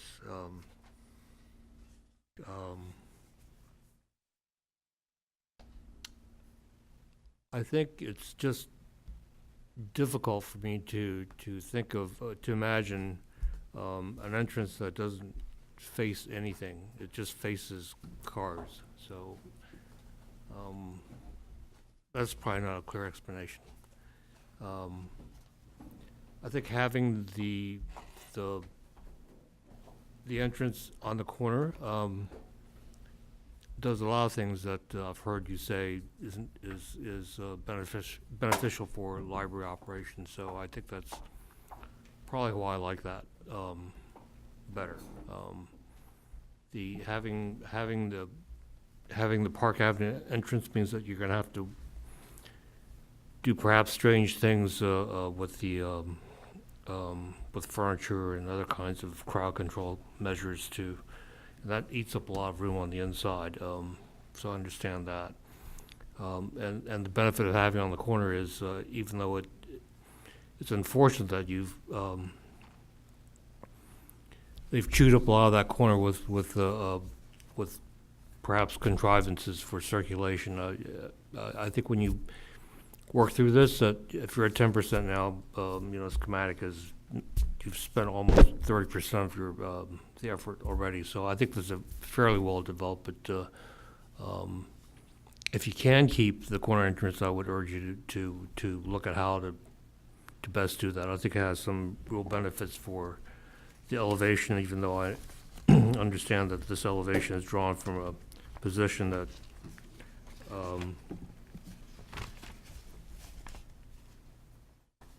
that would be very difficult. Only the person living in the house across the street would be able to see, I guess.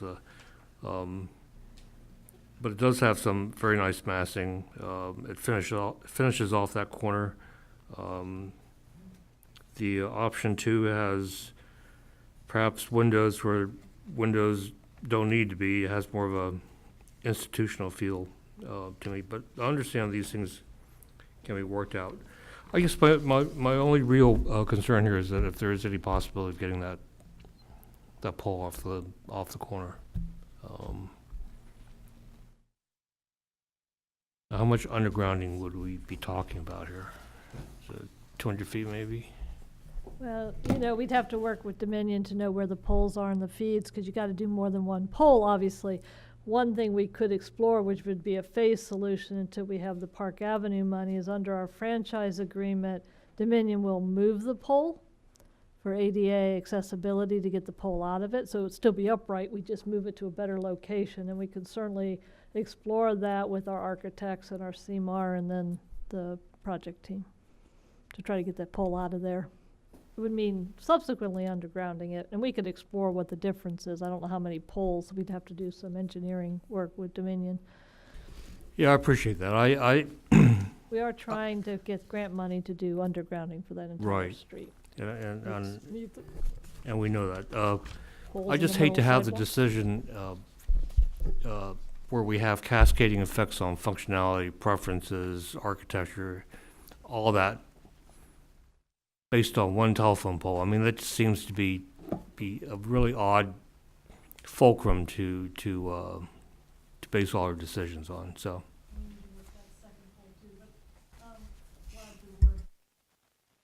Glad to work with Kim and our Dominion contacts to explore some options. Okay, that's great. Happy to hear that. Mr. Duncan. I don't have that's a good discussion. Interesting. I can see all the points of view. I don't really have a firm or fixed opinion on it. I'd like to vote for the motion, but I'm not sure if I vote for the motion what it is that I'm telling the CMAR to do. Because as I heard you explain it, you'd hope that we could coalesce more or less around one of these options and that we'd spend our money pursuing more detailed drawings of that option and basically shopping that out to the community. But what I hear here is at least 3 people want Park Avenue. A couple of us would be okay with the corner if the pole got moved, and maybe 1 or 2 others have some variation of that. So if I vote for this motion, what are you going to do based on what you've heard? So voting for this motion does not mean I give the architect authorization to go forward with schematic design. They were 2 separate things. We need to get the CMAR on board before we finish schematic design per the contract. They have to be on board before the end of schematic design, but we can still get them on board and have our kickoff meeting. They don't providing a cost estimate for us until the schematic design phase. So if there's still concern, we want to get community input on the different options, we can take some time to do that. And I can hold off on giving BKV the authorization to move forward with schematic design. That is kind of separate from getting the contract approved for the CMAR. And that doesn't affect, again, I'm sensitive to the longer we take, the more it's going to cost. Sooner Right. or later, we're going to be pricing ourselves out of even doing this modest, and let me emphasize modest, project. So I don't want to do anything tonight that deliberately delays the timetable, which is already a timetable that goes pretty far out. I mean, we made some progress back the other way by getting rid of, phasing and moving the functions to 400. So I don't want to lose that advantage of time. Right. Well, my suggestion is, from what I heard, it sounds like people like the idea of the corner entrance. You just don't like the way we're showing it. It feels too congested. There's not enough pedestrian space. Let me work with the architect to see how we can push that back and make that corner feel more comfortable from a pedestrian perspective. People either going to the library or walking around the library. I think that would be helpful. To me, it sounded like the corner entrance was preferred if we could clean that up. That's what I was hearing. That's how I would like to proceed. Let me work with them and see if I can get that corner entrance in better shape. And then we can move on to schematic design. So in the same vein, while we're working on cleaning up the corner entrance, Right. can we get more input on the children's library, like where that should go? Yes, and that was the other point. It sounds like you'd feel more comfortable if we could get more input from people that are constantly visiting the library on which option. I think people are always scared of change, and this is a big change. And I myself have done a 180. I have children. I go to the library, and originally my thought was the same. Kids need to be on the top, but then when you think, the more time you have to mull it over and really think about the pros and cons, it makes sense to put children on the bottom. But I'm happy to. I think you're gonna see a big split. But I think it's a good idea to provide people the opportunity to voice their opinion. If nothing else, it would just be good socialization for people Sure. to be aware of it too. Okay, do we have a motion then? Excuse me? Sure. I'll make a motion. I move to authorize an award of contract to Centennial Contractors Enterprises, Inc. in an amount up to $195,000 for construction management at risk, pre-construction phase services for the Mary Riley Stiles Library renovation and expansion project. We have a Second. second. We have a Second. second. Any member of the public wish to speak to this matter? Seeing none, the matter is closed to the public. Madam Clerk? Ms. Conley? Yes. Mr. Duncan? Yes. Ms. Hardy? No. Mr. Lickenhouse? Yes. Mr. Snyder? Yeah. Mr. Z? Yes. Mayor Charter? Yes. Motion carries 6-1. Thank you, council. Thank you. All right, thank you all very much. Look forward to hearing more from you. Let's move on to business not on the agenda. Is there anything anybody wants to talk about now? Councilmember comments, updates, the like? Mr. Snyder? Just, I had a chance to walk across the new bridge on Van Buren, and hopefully we're going to do a official ribbon cutting for that. And I'm even thinking of some place to put the city seal on it. I think we're going to try to do that with the pedestrian bridge over 29 and some other recognition. So those are a couple thoughts I had. But in an era where most places the bridges are falling down, we're building bridges. So there's a lot of symbolism and a lot of positive aspects to that. All right, other comments? Ms. Hardy? I wanted to raise the topic of downloadable guns with council. I don't know whether people are following it. But the idea, I think it's happening at the federal level where there's a manufacturer who's going to post blueprints online where anyone with a 3D printer can essentially manufacture a gun. And so I think it's in the hands of the State Department and the feds, but I didn't know whether at the local level, whether we are just as constrained as we are with other gun legislation. But I wanted the city attorney to just give thoughts on what we can do about that. It just sounds terribly alarming and reckless to allow that to happen. Thanks.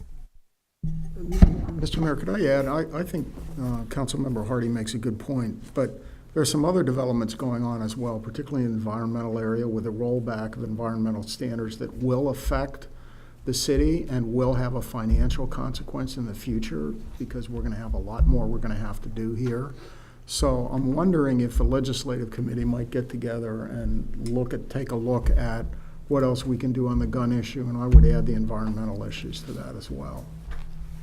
All right, other comments or things to be said before we take off here? Just a question, since we are not meeting Monday, are we having a mayor's meeting this Wednesday or not? Why don't we pass on this Wednesday, since we don't have a meeting the following Monday, but then meet next Wednesday? Okay, Does that sound okay? thank you. All right. What else we got? Vice Mayor Conley. The Northern Virginia Chamber of Commerce is hosting a State of the Northern Virginia region. I think it's the 29th of July, perhaps, or August, 29th of August. And if you look at their promotions, they've invited the chairs of our large county neighbors. And I'm just wondering if that's to be on a panel. I think there probably isn't enough space to have everyone on a panel, but I'm wondering if that's something that we should make sure we send a representative to attend as well. Do you? So they're my building. We're members. So if we want to send somebody, I'm happy to go. That'd be great. I'll All probably right. be at the event anyway. So, yeah. All right, Mr. Z. At the NVRC meeting this Thursday evening, there's going to be a discussion on how well this region is doing in meeting its region-wide greenhouse gas emissions, and that will also be a topic, one of the principal topics to be discussed at the Energy and Environmental Policy Committee meeting on Wednesday. I'm just wondering if you need some support or need some background on it. Be happy to provide you with whatever you think you'll need to respond. Sure, I'd be happy to get together. I am the representative at NVRC and actually the vice chair this year of the group. So, yeah, I'd be happy to get together with you offline. And Well, as vice chair, you could probably run the meeting and forget all that stuff. Just attended the memorial service on Friday for Charles Langalis, former city resident, longtime board and commission member, and had asked the city clerk if she could put together a memorial resolution. I did talk to his son and daughter there, not specifically about that because I didn't want to get ahead of things, but okay. So maybe we could deal with that in September. all right, what else? We've got the minutes to approve. Can we move on to that? Eagle-eyed Duncan, what do you have on the October 10th? Mr. Mayor, the minutes of October 10th, 2017, on line 117, the mayor later opened the matter to the public, and there was none. Not sure what there was none of. There probably were some public, but there being no public comment, the matter was closed. If it was nonsensical, I probably did say it that way, so I just want to... With that change, I would move adoption of the minutes of October 10th, 2017. All right, do we have a second? Second. And Madam Clerk, do you want this to be a voice, okay, all in favor? Aye. Aye. Opposed? Abstentions? Mr. The ayes Mayor, have it. Number two. The minutes of June 25th, 2018, line 1, what have I got here? Line 189? What did I find there?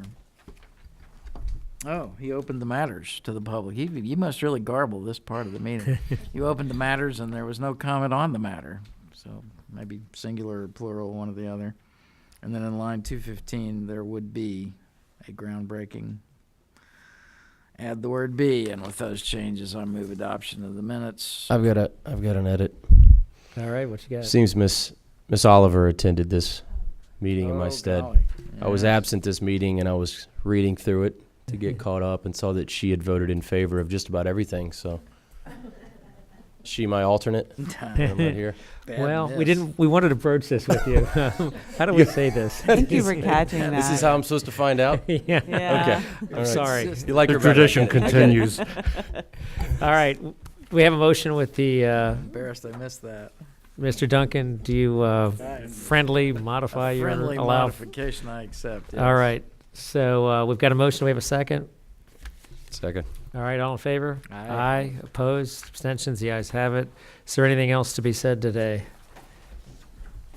Mayor moved to adjourn. All right, do we have a second? All in favor? Aye. We are adjourned.